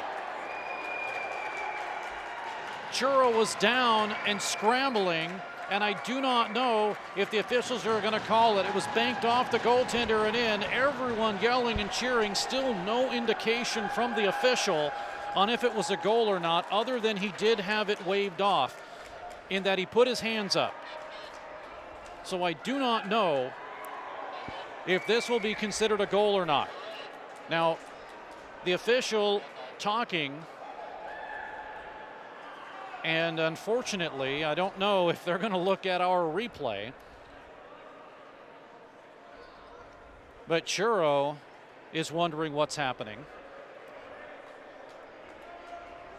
As the Ice Bears were celebrating, the puck was initially banked by Brian Fuller from behind the net off of the goaltender, and unfortunately we don't have a replay on it, but Churro was halfway in the net. Here we go. So it went off of the blocker, apparently, of Churro. It went past him, apparently. And as he reached around, it went out behind him and rolled right down his back into the net. It had to be in the net because as he backed, there's no way that's not in the net right there. As he backed into the net, the puck was on his arm. It had to be a goal. Now, the official has to see it. It's underneath his glove, which is in the net, so I think the refs are looking at the replay right now. That's what it appears to be. So it looks like they are looking at it, and we will have to wait and see. Now, did you hear a whistle during all of this? I did not hear a whistle, but at the same time, the official gave the washout signal and said it was not a goal. Now, that's because the official cannot see it, so he's in the rights to say that, but at the same time, if there was no whistle, that could be overruled.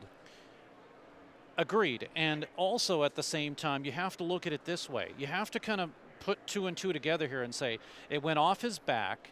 He rolled into the net. You cannot physically see that the puck crossed the line. You can assume that it did because it rolled off his back and then he rolled into the net and had his, as you mentioned, Quinn, had his glove on the puck, which I assume was underneath him. So if you put 2 and 2 together, your math has to come out that in this case for Missouri State, it has to be a goal. But it's up to the officials, and they are discussing, looking at replay apparently right now. And I mean, it's hard when you can't see the puck and it was ruled no goal on the ice. You have to wonder if they may go ahead and leave it no goal. While, in my opinion, it does look like it's hard to discredit that from being in the net.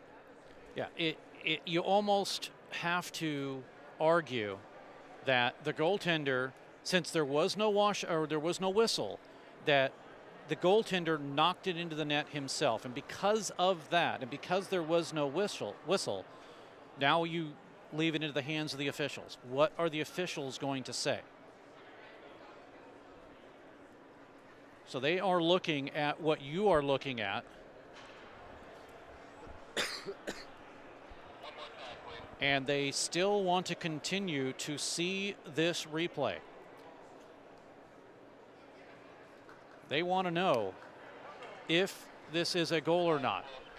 Now you can see the official because there was 2 players in there. One of them was that Cusinelli.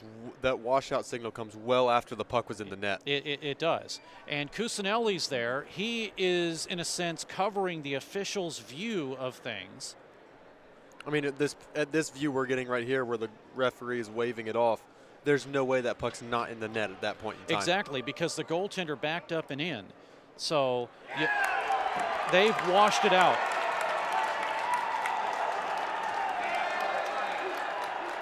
That is one that's probably going to be talked about for a while. When it comes down to it, it has to be the ref couldn't see the puck in the replay, and he called it no goal on the ice. Well, it's hard to overrule. You can't argue with that. The official has the right to say, I didn't see the puck. And again, you have to assume, and the official is not going to assume. They've been trained. You do not assume something is something that you cannot see. So it's no goal, and it's still 1-0 Arizona. Now, how is this going to affect Missouri State? You just had a goal washed up. You had a goal or a puck that hit a post. What are you going to do as Missouri State, and how do you handle it if you're Arizona? If you're Missouri State, I mean, you just got to keep pushing. You're right there. You know you're right on the edge of getting one, but that's not what you need to do. Not like Brendan McClue, who just got a tripping penalty. That takes all the momentum that you just earned over your last few opportunities and washes that right out along with the goal. So this will be the second power play for the Wildcats. Missouri State on the penalty kill, 79.3%. The power play for the Wildcats, 22.8%. And now penalties even up 2 apiece for 4 minutes here in the second period. So a little bit of frustration maybe, because that was an obvious penalty. Yeah. Brendan McClue. Meanwhile, here comes Josh Bell looking for a shorthander. He shoots and he hit the post. It went through the pads of Churro and he hit the post. The same post that Johansson hit, and Missouri State snake bitten by the goalie's best friend. We come the other way. It is in the Missouri State zone, 1:34 remaining. Ice Bears on the shorthanded situation on the penalty kill. They have 4 in the regular season. 1:23 remaining, and Josh Bell wishes he could have had that one back. Oh, well, really, he wishes it would have been just a little bit to the inside, because he did beat the pads of the goaltender, Churro. You have to think that Missouri State's bound to get one soon. They've been so close so many times now. 1:07 to go in the period. Power play for Arizona. Raymond Rowe at the line, drops it down in low, gets it over to Ben Fuhr, or no, I take that back. That is 19. That is Plumoff. Plumoff with it. Gets checked by the Ice Bears. Anderson, he steals it, but can he clear it? No. Goes to the near side. Now to Cusinelli. Sends it in the middle, and the Ice Bears clear it out to center ice. Racing is Saunders, but the goaltender is there. Saunders puts a little bit of pressure. Ice Bears steal it. Here is Turin, shorthanded. Turin with it. Still has it in play. Ice Bears have the puck again. Somebody broke their stick for Arizona. He's got to go to the bench. That's Griffith. It's down in low. Shorthanded situation for 24 seconds. Fans calling for a penalty. Nothing going as the officials look at it, but it's taken away by Arizona. They bring it out to Westland across the line and helped by Osmond all the way down. 12 seconds to go in the situation for, and I say situation because it seems like Missouri State has kind of had the advantage, even though they're shorthanded. It feels like a Missouri State power play, without a doubt. Puck is cleared out to center. Zane O'Brien, as he comes off the bench, makes Churro hold on to it. 5:57 to go in the period, and a 1-0 lead for Arizona. And if you're Missouri State, you've hit the post twice, you've had a goal disallowed, and you still trail 1-0. You could see right there from that kill that almost felt like a Missouri State power play. They've got all the momentum in this game. It's just a matter of capitalizing on it. 5:57 to go in the period. Face off in the Arizona zone to the right of Churro. His right, left as you look at it. Puck shot in off the draw by Travis Barrett of Missouri State. It's blockered up, and then it's flipped up and into the netting. 5:49 to go. Well, Quinn, this is obviously a different game than what you've seen, at least the first 3, with teams only scoring 1 goal. Yes? One team's only scored one goal, but it's a much closer game. Yeah, it's not a blowout this game, and it feels much more even than the other ones have. The other ones from early on, you could tell it was going to be a blowout. This game, it's felt even. Both teams know each other. It's been a close contest throughout. Arizona with possession in the Missouri State zone, and Dungy is checked off the play. Good situation there for Missouri State as they get to the far side, but it's intercepted by Arizona. Worked around, back behind the net by Jordan Bratton, and Wildcat gets upended, but here comes Missouri State. 2-on-2, lead pass to O'Brien with the B-line on. Now gets it over to Travis Barrett behind the net. Barrett with it up in front, and it's taken away by the Wildcats. They clear it all the way down. Carson Warnig racing, and no icing. Not fast enough for the official. So Warnig with 5 minutes to go in the period. Coming up at the second period intermission, a talk with Chad Berman, the head coach of the Arizona Wildcats.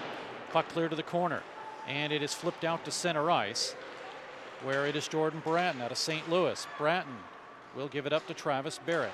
23 goals, 15 assists for Barrett. Puck now to Bratton, who has 11 goals. To the half boards. Now a shot missing wide by Bratton. It'll go to Barrett. He holds it in, drops it down in low, gets it to Zane O'Brien. B-line complete now. O'Brien works it to the low goal line area, taken away though, and it's intercepted by Stallhuth. He gets it out to center ice. Racing for Missouri State is Brian Schumacher, but it comes right out in front. Stevens makes the save. Up the middle, blocker, and a save, a blocker save as the shot came to Osmet. It deflected off the goaltender and behind him and into the netting. And I thought that was a goal for a second there, but it hit the netting up in between. The netting drops down low, and I thought that was a goal, but I had to wait for a second. I thought it was in as well, but it just rested right on top of the net. I don't think I've ever seen that before. Oh, you know, that is such a strange situation. I didn't think that could ever happen, but it did. 4:04 to go, and a 1-0 lead for Arizona. Josh Larson, the only goal scorer here in this hockey game, and that came early at 3:31 of the first period. Now, with 3:51 to go in this period, in the second, the puck is at the line, held in by Arizona, taken by Cusinelli. Blocked, but instead Cusinelli has it. It comes down the middle. Here's a great opportunity. Drive just missing wide as the pass made it to Stallhuth. It's cleared out to center ice. Back down into the Arizona end with 3:34 remaining in the period. Ice Bears trying to get possession and work things to Josh Bell. Cross ice to Brendan McClue. Into the zone. McClue off the side of the net. Now to Bell. He'll work it with 3:20. Bell gets cut off.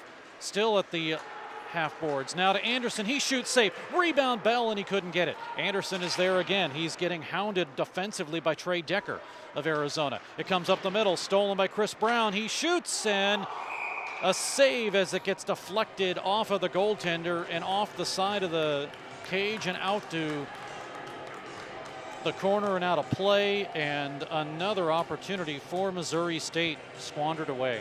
Missouri State went to dish a pass right out across the crease. Would have been a great backdoor feed, but Churro did a great job sticking his stick out and deflecting it away and not letting the pass go through. 3:03 to go in the period. And now we get a couple of players not happy, Sasha Perron and Cameron Neufeld, and because of that, they're going to kick the face-off man out. So it'll be Alex Rubin to come in. He wins the draw for Missouri State.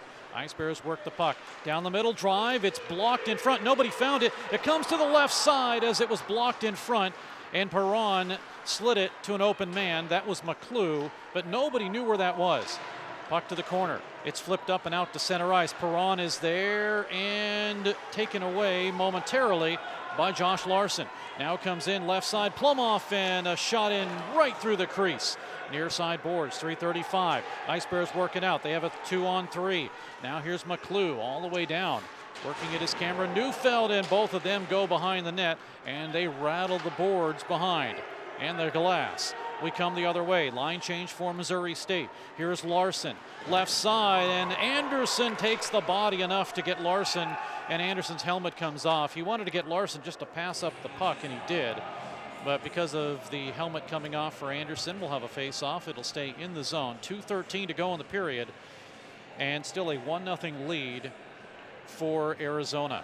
McClue had a great singular effort there. It was a 3-on-1 rush, and McClue laid down on the ice and took away the passing lane to both players with Arizona State and forced a very sharp angle shot that wound up negating what could have been a fantastic opportunity. 2:13 remaining in the period. And the draw is won by Arizona. But Missouri State with possession as they do steal it, and it's flipped in. Chad Lounder to race, but it's held on to by Churro. 2:02 remaining, and a 1-0 lead. And, you know, now you got to start talking. If you're Arizona, you have Missouri State nipping on their doorstep, and Arizona has had great opportunities. They just have not capitalized on. I mean, both teams have really had opportunities throughout, but I mean, again, it comes back to the great goaltending we've seen today. It's kept both teams at bay, and I mean, outside of a really fantastic shot and a screen at the same time, this game I feel as though with the way the goalies have played, this game deserves to be 0-0. Raymond Rowe from Phoenix, Arizona with the puck. 3 goals, 19 assists. He drops it down in low. Ice Bears still trying to gain possession. It'll go to the far side now to Olsen. Olsen with Lounder on his heels, comes up the middle, and Arizona will break a 2-on-2. Working his Griffith right side. He is not able to get a real good shot, so he sends it down in low, hoping Meyer will pick it up, but it's intercepted by Missouri State. Ice Bears with a lead pass to Lounder. Everyone trying to catch up. Lounder gets it across the line, but nobody there as the Ice Bears want to go for a line change, so they'll do that. But meanwhile, it's Arizona and Meyer across the Missouri State line into the zone, broken up by Schumacher. His pass cleared all the way down. No icing as it was tipped by Arizona. So less than a minute to go in this period. And if you're Missouri State, as the puck gets flipped up into the netting, it'll stay in the Arizona zone. If you're Missouri State, you hope in the next 54.3 seconds that you can get a goal, because it will just take all that has happened in this period, from a goal being washed out to 2 posts to all sorts of strange things. It will kind of get that out of your head, knowing that you come in tied 1-1 possibly. Definitely, and I mean, if you're Missouri State, you know how close you've been, so even if you don't get it tied up, you know that you really probably should have a goal right now, and this game should be even at 1, and they've been the better team this period. Here's O'Brien, with a shot that gets deflected as he sent it right through the crease, and it's cleared all the way down. That one just about turned into a goal as well. Missouri State and Arizona. Ice Bears at number 17, Arizona Wildcats at number 16. Here comes Missouri State. Shot in with 17 seconds. Racing hard is Travis Barrett, gets it to the corner, and it's out to center ice. Patrick Johansson with 9 seconds. One last chance. Here comes Jordan Bratton with 5, looking for a centering pass. Instead with 2, can't get it to anyone. He's pulled down, and fans, we are going to get a penalty. The outside referee with a hooking call, and for the second straight period, Missouri State will start on a power play. I mean, it comes back to what I said at the end of the last period. The period's over at that point. He's not going to generate an opportunity with a half a second left. He didn't have an angle for a shot. You cannot take a penalty there. It's the second time they've taken a hooking penalty right at the very end and cost them giving up a power play to start up a period. Well, at this point, you hope that if you're an Ice Bear fan, that Missouri State will capitalize on this. And if you are a Arizona Wildcat fan, you just hope you weather the storm and you still have a 1-0 lead. After 2 periods of play, it is a 1-0 advantage for Arizona. Josh Larson with his first of the tournament, 23rd overall this season at 3:31 of the first period. That is it. That's where things stand. When Missouri State starts in the 3rd period, they will have power play number 3 with which to work with.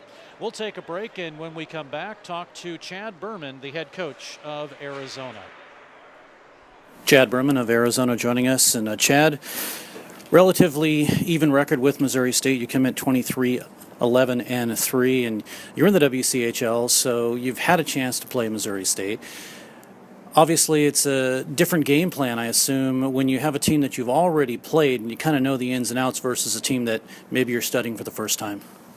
Yeah, I think. I mean, obviously, I think we know what we both do, and so I guess the only difference is I think you more or less prepare for the adjustments they may make and how you may adjust to that. So, first and foremost, congratulations to you guys and your organization, your first bid. It's a tremendous accomplishment. I think Jeremy's done a great job in taking the next step for you guys there. And you kind of know a little bit about the area, of course, being around St. Louis yourself, and so things are a little different. You kind of have that inside track, but now you take that out to Arizona. And let's talk about hockey out in Arizona. It's kind of become a hotbed, so to speak, with a lot of teams and really kind of what ASU has done and the way they've transformed themselves. So you kind of have a rival there. But hockey in general in Arizona, the teams aren't pushovers anymore. Well, I think the ACHA in general, I mean, I've been in this league now 9-10 years, and boy, the 16-17 seeds aren't what they used to be. So it's a credit to the league, the depth, all these organizations who are putting in the work and recruiting, and hats off to all the coaches. It's a lot of work, and we're not all rich. So I think more or less it's a credit to the depth of this league. Every year it gets a little better, and certainly I think our conference continues to improve. So it's been a lot of fun to watch it evolve. And I mentioned the Western Collegiate Hockey League, the WCHL. When you get that schedule, you kind of know that almost 75% of your games are already against teams that you know are going to be in the top 15, if not the top 10. And how does that work in your favor, and or how do you kind of react to that? Yeah, I mean, that's a good thing. I thought our schedule was a little lighter than we'd like this year. But in regard to that, I mean, everything you're doing during the season is preparation for this day today.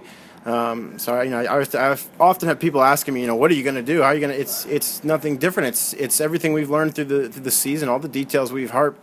It's about execution, and the team that wins the most battles and executes is going to come out on top. Chad Berman of the University of Arizona Wildcats joining us. And Chad, they say that you want to play your best hockey as you head into the postseason, and some teams kind of falter, some teams kind of play middle of the road. How do you feel your team has played as you've now heading into the postseason?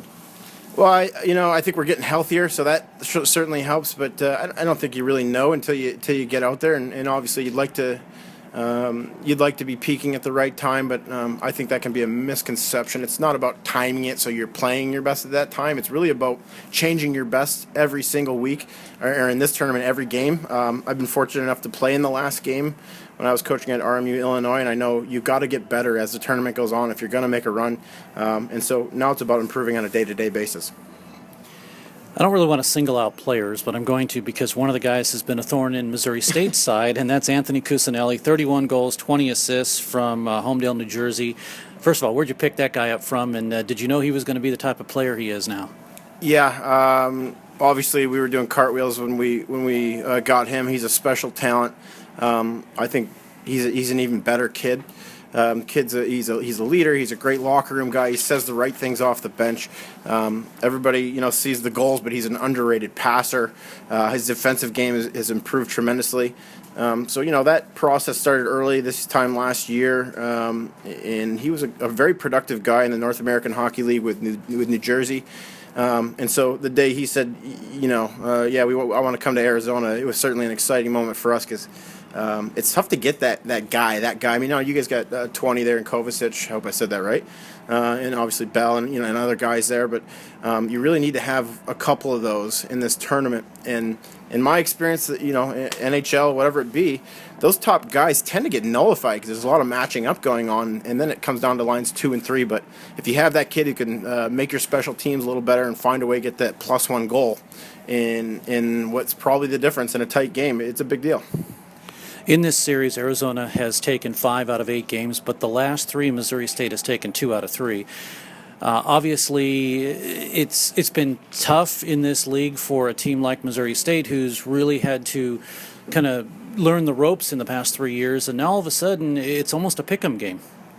Yeah, absolutely. I mean, again, I couldn't say enough nice things about Jeremy. I think you could see it on film before we saw you the first game this year that your structure was incredibly improved, your discipline was incredibly improved, and we knew what you guys were in the past. You've always had 20 and you've always had skill, but you lacked that discipline whether it be with the mouse or the penalties or the discipline to stay within a structure. And I think that's the biggest difference in this team.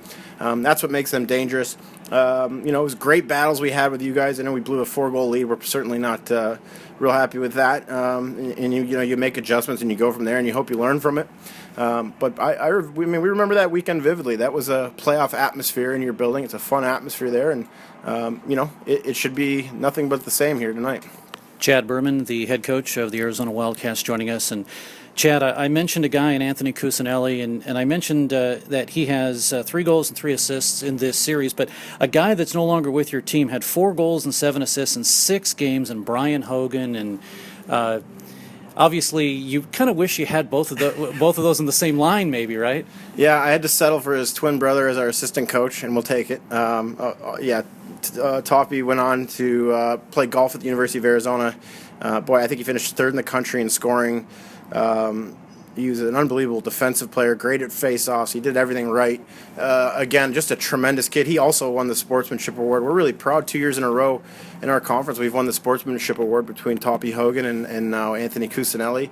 How we carry ourselves matters to us. And so, I'm happy for him that he's gone on to his golf career and he's doing bigger and better things, and he's going to go on and play professionally. I have no doubt. He's a very determined kid. Would we like him? Heck yeah. Well, let's touch back on hockey in Arizona. And one of the biggest things, obviously, is travel. I know when Missouri State travels out there, it's tough. Either you bus it or you plane it. And I'm sure when you travel back out across to the Midwest, it's that way. But is it difficult trying to schedule being where you are? And let me just preface this by saying most of what you schedule is to the east and not much to the west. So does that mean that hockey is a little bit better in the east versus the west, in your mind? No, it means that they're not willing to add it to their budget. I think we've got a very good conference. UCL's won 2 of the last 3 national championships. That's a very difficult team. It's one of the toughest buildings to play in. I think your guys' building is one of the toughest buildings to play in. Obviously, Oklahoma's always a battle there. ASU had a bit of a down year, but they've been traditionally a powerhouse around here for a past, and hopefully we're getting in that conversation too. I think there's a lot of good teams. It's you look at we're watching Stony Brook out here. That's a good conference with some good teams there, but obviously the Ohio, RMU, Iowa State, that's a tremendous conference. So again, I think it's just a credit to the depth of the ACHA and how far it's come along. It's great hockey. Well, you talk about finances. Does that affect you as far as being able to travel to where you want to travel to? Yep. So we're taking all donations. You can go to our website. There's a donation tab right in the middle of the page.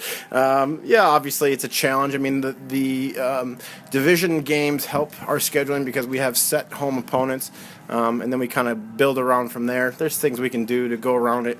We're also one of the programs that draws tremendously as far as ticket sales. I mean, we're drawing 4,000 or 5,000 fans against Arizona State, so that enables us to create more revenue in different ways, and hopefully we can continue winning and people will continue coming and those crowds will grow, and that certainly makes a difference as it does for any program, really. One of the things that they say about a hockey team is if you have a good backstop, in this case goaltender, you can build around that. And it looks like right now with Anthony, if I say it right, Cirio and Austin Wilson, looks like you've got 2 netminders that at any given time they can be in the nets, and looks like you might be able to come away with a W. Yeah, I mean, obviously, I think anytime you're building a team, you want to start there. We've been fortunate. We actually have 3 good goalies in Nolan Bivelsick as well, and he's a freshman, so the future's very bright there. Austin Wilson's a senior. He's been a trooper for us. He's been through some big games, some big wins, and Anthony Churro, we think, has a chance to be a star in this league, especially as he plays more consistently. Easily the toughest decision for me on this game tonight was who to start in net. It wasn't easy, especially when you're balancing it against a senior. And so, I think that's a test to our group there. If I look at your lineup, and I mentioned about going west versus going east, but I'm looking at most of your players, and they're kind of to the west in Arizona. So you do go locally with the exception of a couple of St. Louis products in Zelmer and Stahlhuth, but you kind of stay local for your talent. Well, I don't know. We got some North Carolina. Let's see. We got your list here. I mean, we're in Illinois. I mean, we're kind of New Jersey. We got a few New Jerseys. We take whatever we can get. When I was at RMU, we were really was kind of segmented in my recruiting in the Midwest, around the Wisconsin, Michigan, Illinois area. And then I came here, and the brand from Arizona is so much bigger that I can really go nationwide and anywhere across North America.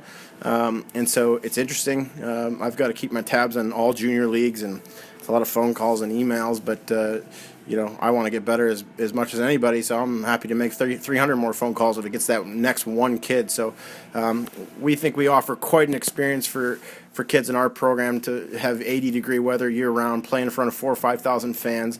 We have one of the best business programs in the country, and you're weaving in palm trees and whatnot, to go to campus. It's a pretty special experience, and I think it's important that we treat the program as such, and it's time this program takes off, takes the next step, and elevates, and certainly we hope we make those steps this weekend. Chad Berman is the coach of Arizona Wildcats. And Chad, how important is it to have an NHL team in your city, or at least close to the area where you play? Sure. I mean, it's good for growth of hockey. We got an AHL team in our arena. I think obviously we got a Division I team in Phoenix there. I think that's only going to expand. Now you got UNLV joining, and they're talking about going Division I every other day. I think that's only going to continue. I think the California, the UCLAs, and those, I think they have a chance to join, and this could be a really interesting. I think the direction of the ACHA could be really interesting when you start looking coast to coast what we can do with this thing. And again, it just continues to grow. Notice that your record away is 7-7. So if we consider this an away game more than a neutral site game, how difficult is it to kind of work things out? I mean, at home you're 16-4, just a great record. But how difficult, or has it been difficult, to play on the road? Well, I would say it's because our road schedule is tougher than our home schedule. I mean, we got some filling games with D2 opponents at home and stuff like that. We're not really traveling to those teams on the road. I have no problem with going on the road. I like it. We really enjoyed our experience in your guys' building. It was a ruckus atmosphere, and I played juniors there, so I knew what to expect. And the stands are up above you, and it's real loud. I like going on the road as a coach because I control their meals, what time they eat, what time they go to sleep. All this film, I have extra time during the day to do film, group meetings, special teams meetings. To me, it's a nice perk. Chad Berman joining us. Chad, good luck for the rest of the contest. I know it's always tough when it's a one-and-done type of thing, but obviously both teams are hoping that they can move on. Unfortunately, only one can, but we'll see what happens as we have another 20 minutes left. Yeah, thank you very much, and again, congratulations to you guys and your program and all you've done. And it should be a great contest, and I think both teams should be excited about the progress here. Thanks so much, Chad. We'll take a break and be back. Thank you. And we are back at the Ohio Health Ice House, Columbus, Ohio, and of course Chad Berman. These two teams, as you mentioned earlier, Quinn, they have seen each other, and of course, even though Arizona does lead in this series, it's been a 3-year series, and they lead with 5 wins out of 8, but Missouri State in the last 3 games have won the last 2, and that has led obviously to a closer game. And we can take the waved off goal, we can take the posts that were hit, and turn all that around and say, you know what, these two teams basically do not want to get on the bus and go home, because one of them's going to have to do that after this next 20 minutes. Yeah, and that was one of the things that I noticed in the last game that I called with Pittsburgh. It just didn't feel as though they wanted it. Both these teams, they want this. They want to move forward, and they're playing their hearts out. And neither one of these teams really deserve to go home, but one of them has to. Now, keep in mind, Missouri State will have a power play, the second consecutive period that they're going to start with a power play. And that is a big key for Missouri State.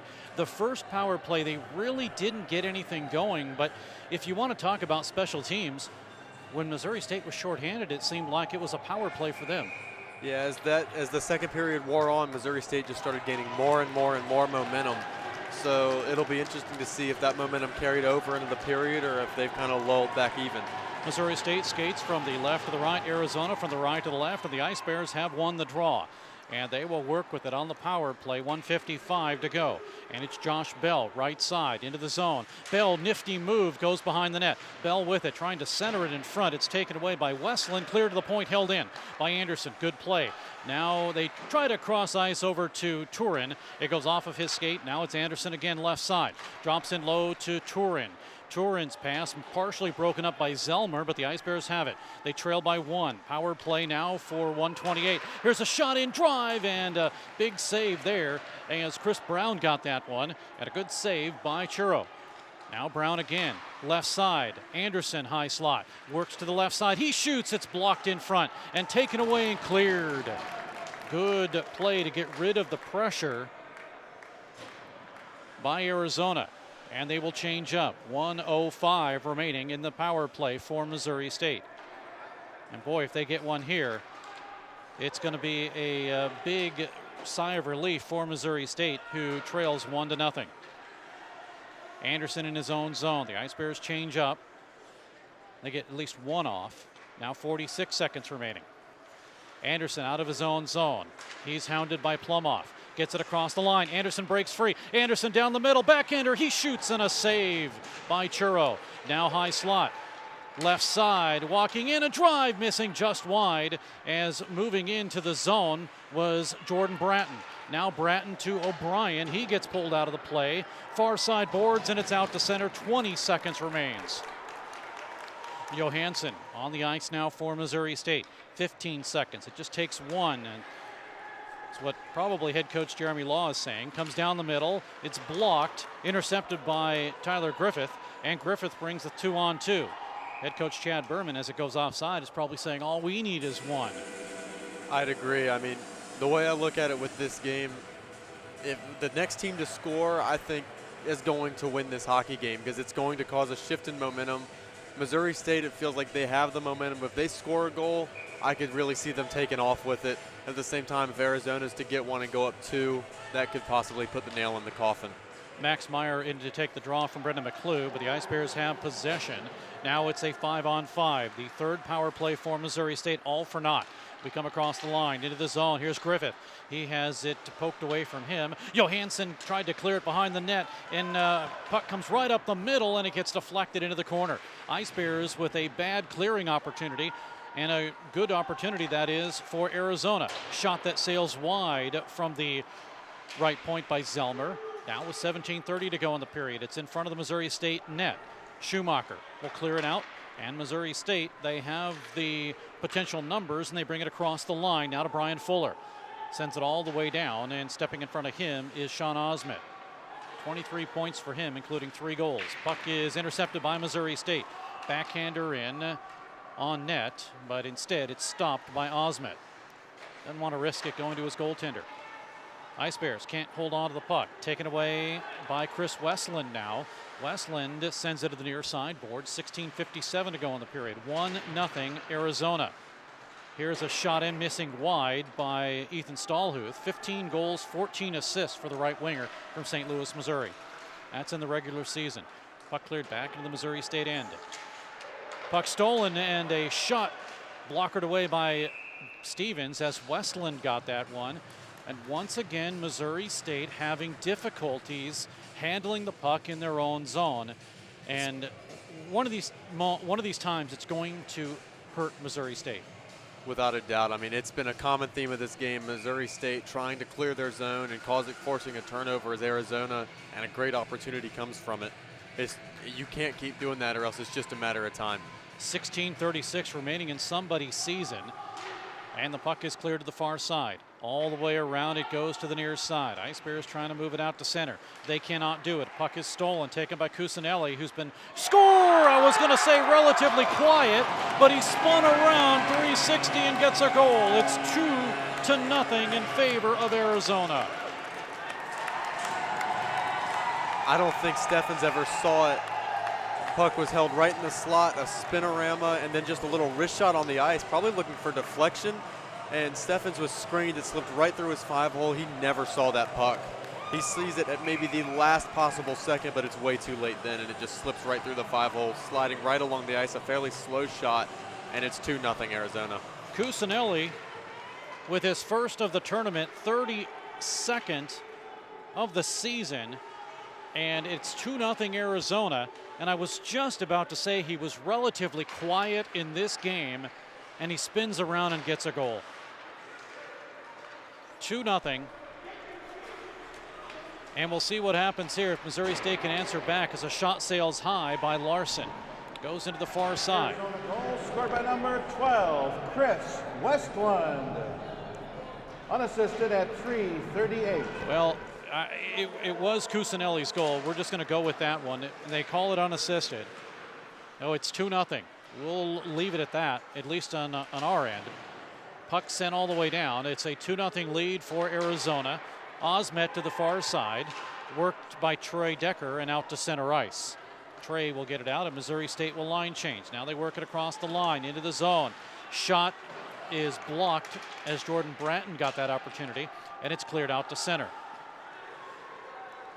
Tell you what, ever since that goal, Arizona's jumping. They're playing a really fast, very aggressive brand of hockey right now. Good defensive play by Brennan Anderson, breaking up a 3-on-1, and now Schumacher for Missouri State across the line. His pass is partially blocked. Now Johansson with a shot missing wide. Schumacher can't get to the far side point, and it's out to center ice. 14:51 remaining. 2-0 Arizona. Puck across the line, delayed offside, and Missouri State will clear it and send it to the line, but it hits a skate, so the Ice Bears will regroup in their side of the neutral ice. Puck cleared all the way down in. 14:33 to go. Fans acting like they want a penalty, nothing doing. Puck tipped right in front and a save, as walking in front was Zane O'Brien. Now a drive in missed wide by Jordan Bratton. Goaltender out of the net, and he holds on to it behind the net, and they give it to him. They give him the ability to stop the play there, and I don't know if that shouldn't be a delay of game. He wasn't pushed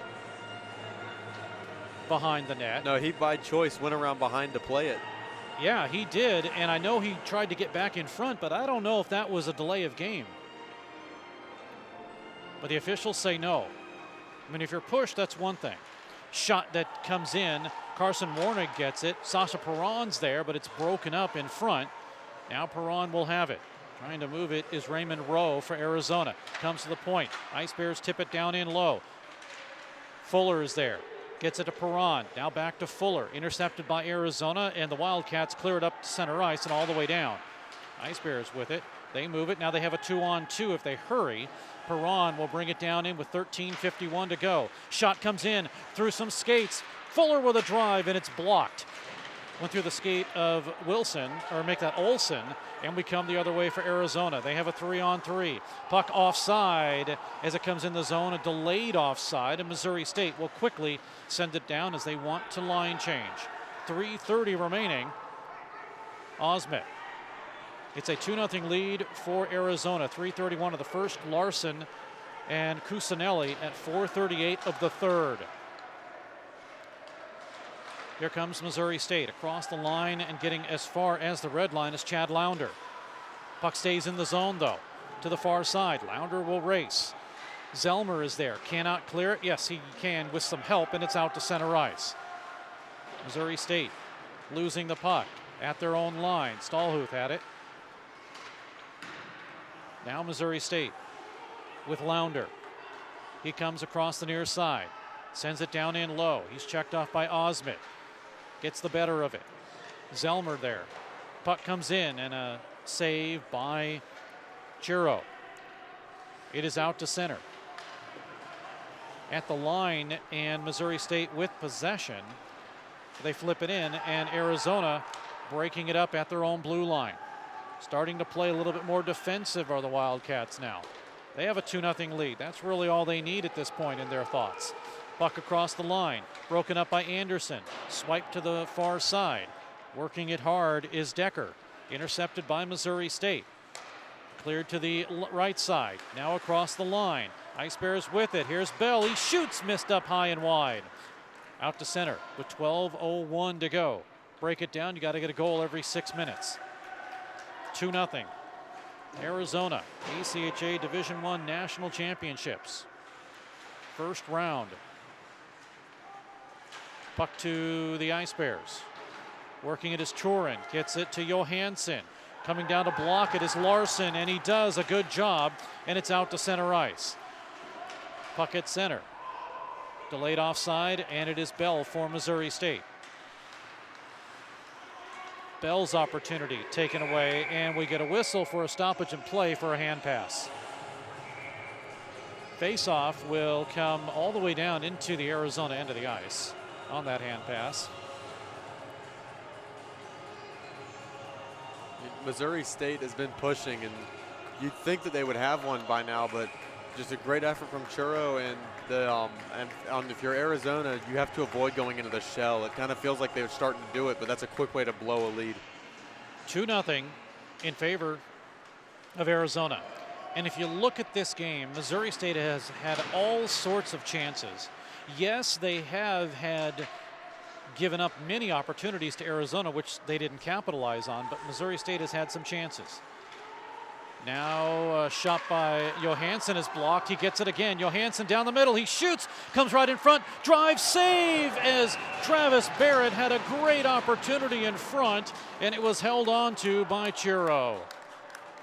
Spectacular save right there. I mean, if Arizona State holds on to this game, that's one to remember, because that very easily could have swung the tide of this whole game. Great play by the Ice Bears defenseman and Patrick Johansson, and then right on the doorstep, just a huge two-pack stack by Churro, which haven't seen very many two-pack stacks in a while. That's definitely a goaltender move of the past.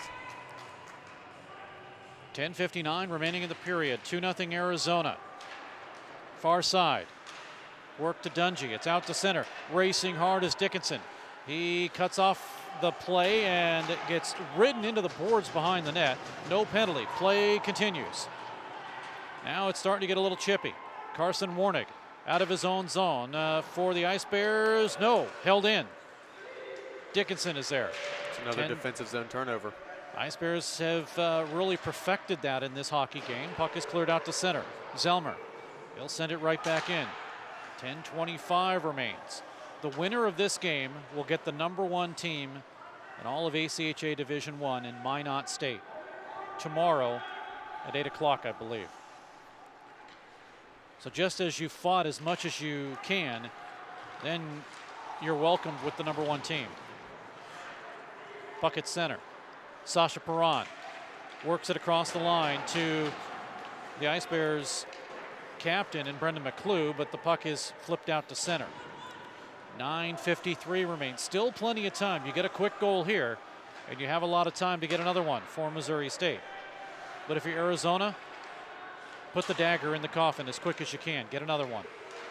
Puck cleared out to center. Now right side to the left as Olsen goes in offside.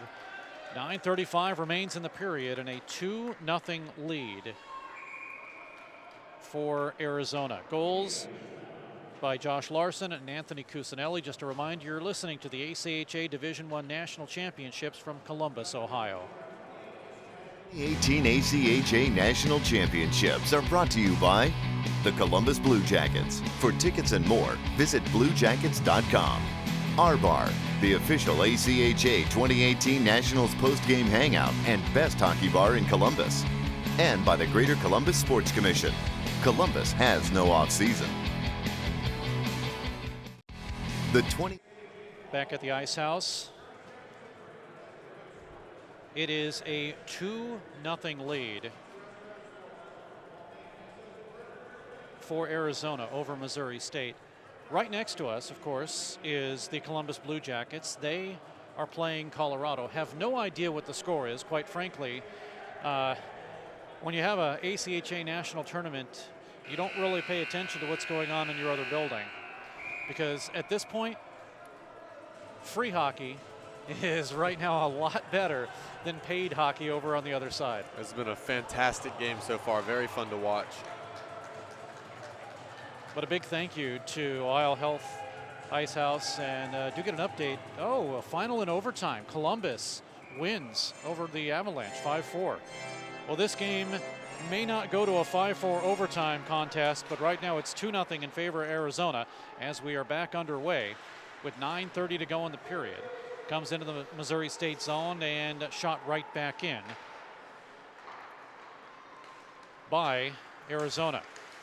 Puck to the corner as Raymond Rowe did the honors. It is cleared back. So that sounds like what Arizona's doing right now. Shoot it back in the zone, waste a little bit of time, and if you get lucky and get a shot, go ahead and take it. Here come the Ice Bears. They race a 3-on-3. Anderson shot in, blockered into the corner by Churro behind the net. Now as it bounces to the corner, Hunter Saunders is there to try to push it in. Now to the near side. Drop down in low, waiting for it is Larson, but it's still in low along the goal line. Chad Lounder digs it away as he kicked it from Olsen to the far side. Anderson to try to hold it in. It is onside apparently according to the official, but Missouri State had cleared the zone. 8:33 to go in the period. 2-0 Arizona.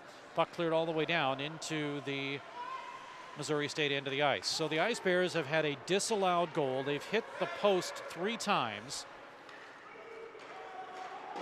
And I mean, in Arizona at this point, they've entered the shell. I was talking about the last thing you want to do in the situation is enter the shell. They're more than comfortable sitting in their own end, crossing the red line and dumping it down and retreating again. And if you keep doing that, eventually Missouri State's bound to get one. Puck cleared out to center. And again, 8 minutes, you break it down. You have to get a goal every 4. Let's see what happens here as Josh Bell gets pushed off the play. Good check by Zelmer. Now to the near side. Johansson. He'll send it down in low. Off of Bell to Turin. Back to Bell. And as they play catch with it, it's Zelmer to intercept. 7:42 remaining. Puck cleared back to the line of Missouri State. Kovacic is there. And the Ice Bears with Johansson across the line into the zone. Johansson forgot the puck. It is cleared out to center. Racing hard was Dungy, and he forced the Ice Bears to make a move. Everyone calls them the Bears, and their mascot is the Bears, but Missouri State likes to be called the Ice Bears as a shot comes in by Robert Smythe, and it's held on to. Originally because of the fact that there were the Bears in other sports, and it was a new team back in 2001, and they decided we'll go with Ice Bears, and it's kind of stuck ever since. Some teams like Arizona would be called the Ice Hogs, but it's stuck, and they go with it. But right now, not a happy group as Missouri State trails Arizona 2-0 with 6:59 to go in their season.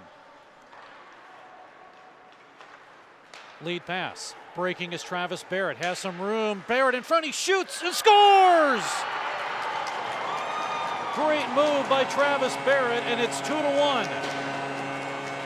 I don't know who it was that fed him cross ice, but an absolutely gorgeous feed to set up that goal. Passed it through 4 Arizona State players right on tape to tape and allowed Travis to walk right in and grab that shot on the backhand and shelf it. Barrett gets goal number 1 of the tournament, number 24 of the season. And Travis Barrett has finally gotten a puck past Anthony Churro, and it is 2-1. Now some life for Missouri State with 6:44 to go. Here's Anderson with a drive, and it missed wide as the Ice Bears win the draw. Travis Barrett, part of the B line for Missouri State, as I appropriately named them. Puck to the corner now. Anderson gets pushed down, but enough to get it out to center ice. Lead pass. Guess who? Barrett. He has it across the line. Barrett to the trailer to Jordan Bratton. Ice Bears now with some life here. Puck is cleared out to center, and Anderson yells for somebody to get to it. Bailey Stevens is able to clear it, and all the way down, this will be an icing call. 2-1. Missouri State at 12:13 to the period. Travis Barrett, his first of the tournament, 24th this season. Arizona, they had entered the shell. They'd given up on forechecking. They were just content on letting Missouri State continue to push the play. And no surprise, now it's 2-1, and suddenly they've let Missouri State right back into this game. Faceoff is won by the Wildcats, sent down in low to Plumoff.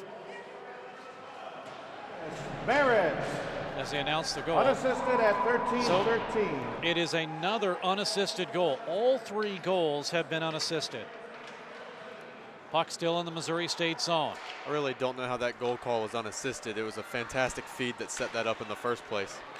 Well, I'll tell you my thoughts in a moment. Racing around and trying to move the puck is Plumoff. It goes behind the net and the Ice Bears will have it. Puck out to center. Now here's Brendan McClue. As he gets a shot, Osment sees it sail to the far side. Now right up the middle on a backhander by Fuller, and Arizona with the puck. To Osment, all the way down, and Bailey Stevens will stop it there. 5:15 to go. Lead pass too far for the Ice Bears' Alex Rubin, and Missouri State gets it just as far as they can into the zone. Now taken away by Arizona. Working it is Griffith. He gets the attended pass blocked away by Schumacher. Comes up the middle. High slot. Rowe with a drive, and it misses wide. 4:50 to go in the period. Puck out to center ice. Missouri State with Schumacher. Tried to make a move, but it's to the corner now. And Schumacher gets held. He gets tripped over a couple of players, and play continues. Well, one actually. Now Missouri State to set things up. 4:33. And Arizona says, you know what, if you're going to go back deep in your zone, we're going to line change. So they do that. And Missouri State to set things up. Lead pass goes to Josh Bell. Bell in the regular season had 2 goals in the last game that these 2 teams played. Unfortunately, it was a 3-2 loss for Missouri State.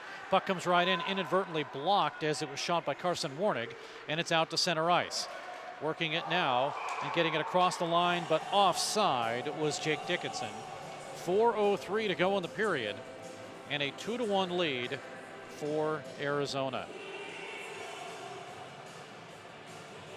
You cannot say that this was not an exciting game to close out day 1. Oh, it's been such a great game. I mean, I've been here for all 3 today and called the 3rd one, and none of them were contests. And I mean, this game's been a fantastic one. Carson Warnig got as far as the red line. It's sent right back in with 3:35 to go. So you break it down. You got to get a goal in 3:48 with the clock running. Here comes Kovacic across the line. Lead pass to Bell. He shoots and he missed up high and wide. Goaltender Churro jumped up. He knew it was high, but he thought, well, I'll just protect the net. Now it comes all the way into the Missouri State zone. Stallhuth is there. Broken up by the Ice Bears and Anderson. Here's Brennan Anderson with it. Anderson across the line. He is the 5th leading scorer for Missouri State. 10 goals, 17 assists. Jordan Bratton gets pulled at the corner of the attacking zone. Intercepted, though. Taken away by Cusinelli. Cusinelli's backhander is sent in, and he goes for a line change. Ice Bears have it. They can't get as far as center ice. Flip right back in, and going to the bench will be Zellmer. 3 minutes remaining in the 3rd period. With authority, here's Travis Barrett. Free on the left side. Barrett with it. Barrett is pulled out of the play. Behind the net. Lost it. Goes to the corner. Here might be a break for Arizona. They have a 3-on-2. And it's flipped up in the zone to Jake Larson. He'll chase it down in low. 2:41 to go in the period. Ice Bears have possession of it. They're going to work it out.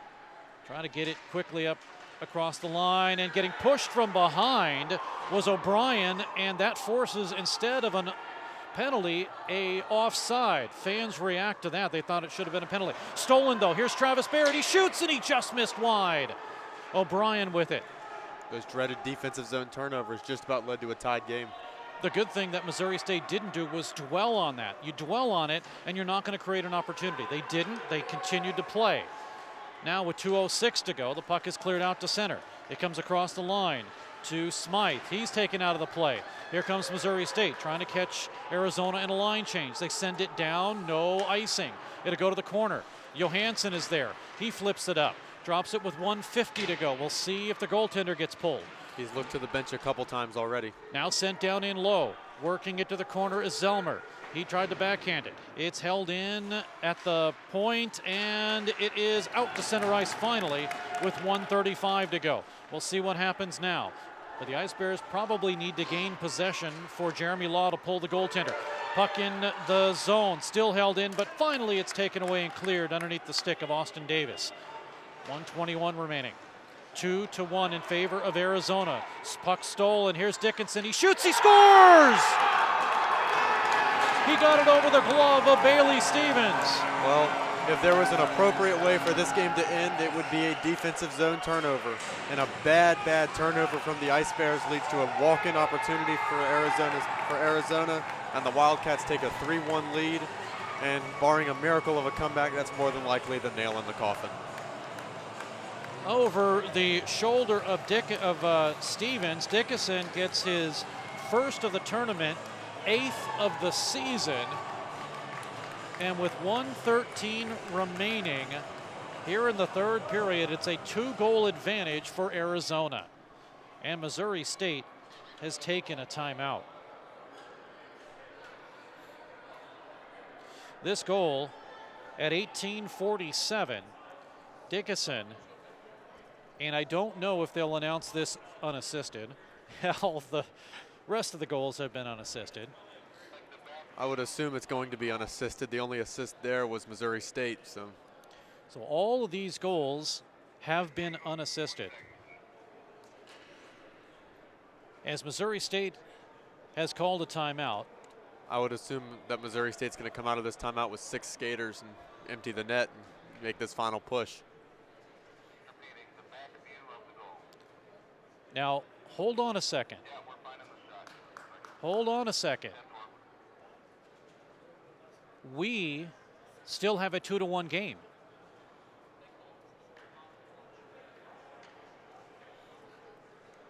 And I don't quite see how that puck couldn't have gone in. It took the water bottle off the top of the net. the puck right now is at center ice. And are we going to have another controversial goal here? Still 2-1 on the scoreboard. Still 2-1 as you look at it.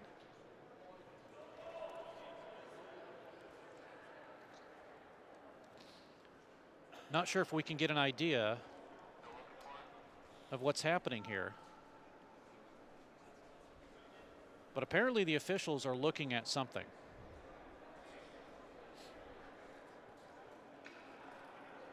And they want to see if indeed it went into the net.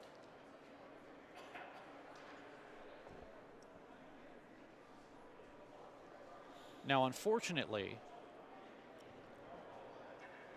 as we are over at our broadcast setup, they're trying to replay this and see if indeed it was a goal.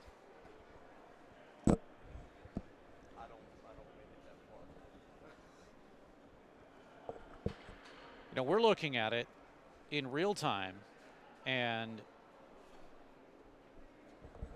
again, we don't have a replay on it to see,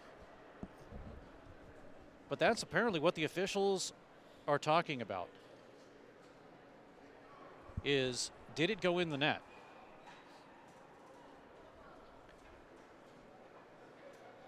Now there is an isolated camera on the goaltender,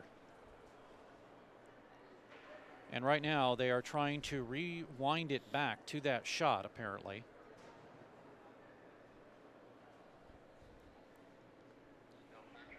And Quinn, you know, we saw the water bottle move.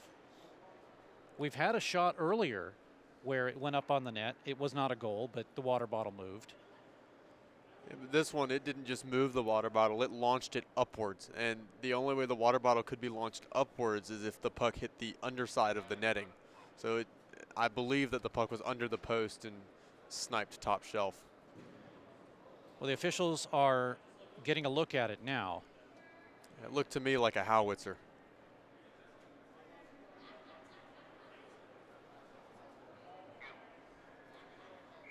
And they have said it's a good goal. So the second controversial goal, the first one, Missouri State was denied a goal, and this one, Unfortunately, it's difficult to see, but it indeed was a goal up underneath the net. It hit the water bottle, and it's 3-1. Face-off at center ice is won and cleared back into the Arizona end of the ice. Anderson with it for Missouri State. He'll drop it down in low. We get a puck played with a high stick. And Arizona not happy with that, but it was played with a high stick. Missouri State's going to pull the goalie here. Osment, unassisted at 18:47. Arizona goal scored by Osment, unassisted at 18:47. So it's Osment's goal. Did I say it was Dickinson's goal? 29.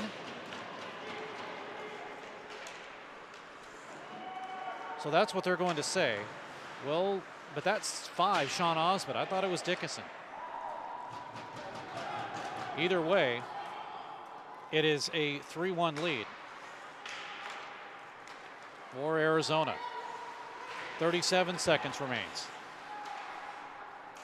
Puck cleared out and sent all the way down as a goaltender has been pulled for Missouri State, and we have an icing call.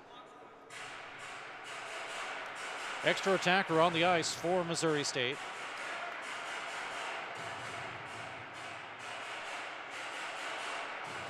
If you're Missouri State, you need to get one right off this draw.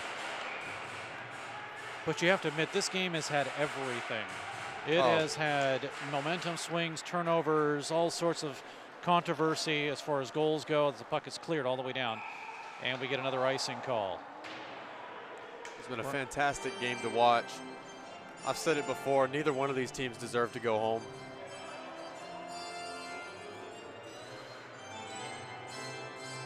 .6 seconds remains.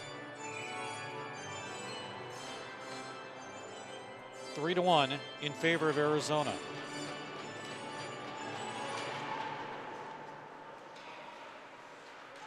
Puck to the near side. Empty net for Olsen. He's going to race in and he'll score into the empty net. And that'll do it for this one. So Orion Olsen gets his first of the tournament, 5th of the season. Now, dare we say that it's another unassisted goal?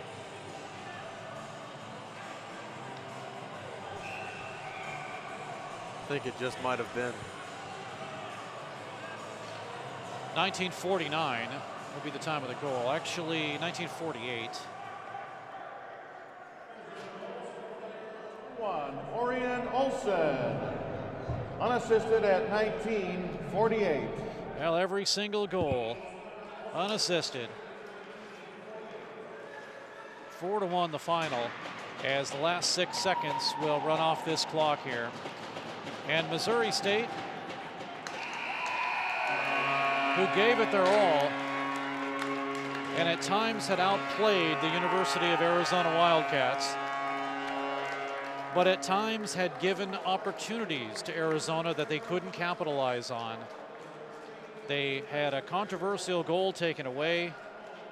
They hit the iron 3 times, and you can always say coulda, woulda, shouldas, but at this point, Arizona did what they needed to do, and they capitalized with a final score of 4-1, and they move on to play Minot State tomorrow. Arizona put together a great effort, and finally, eventually, they capitalized on the defensive end turnovers from Missouri State, and that was just a matter of time. And once they capitalized on those, it was quickly game over. 3:31 of the first period. Josh Larson, his first, 23rd total of the season, 1-0 in favor of Arizona. No scoring in the second.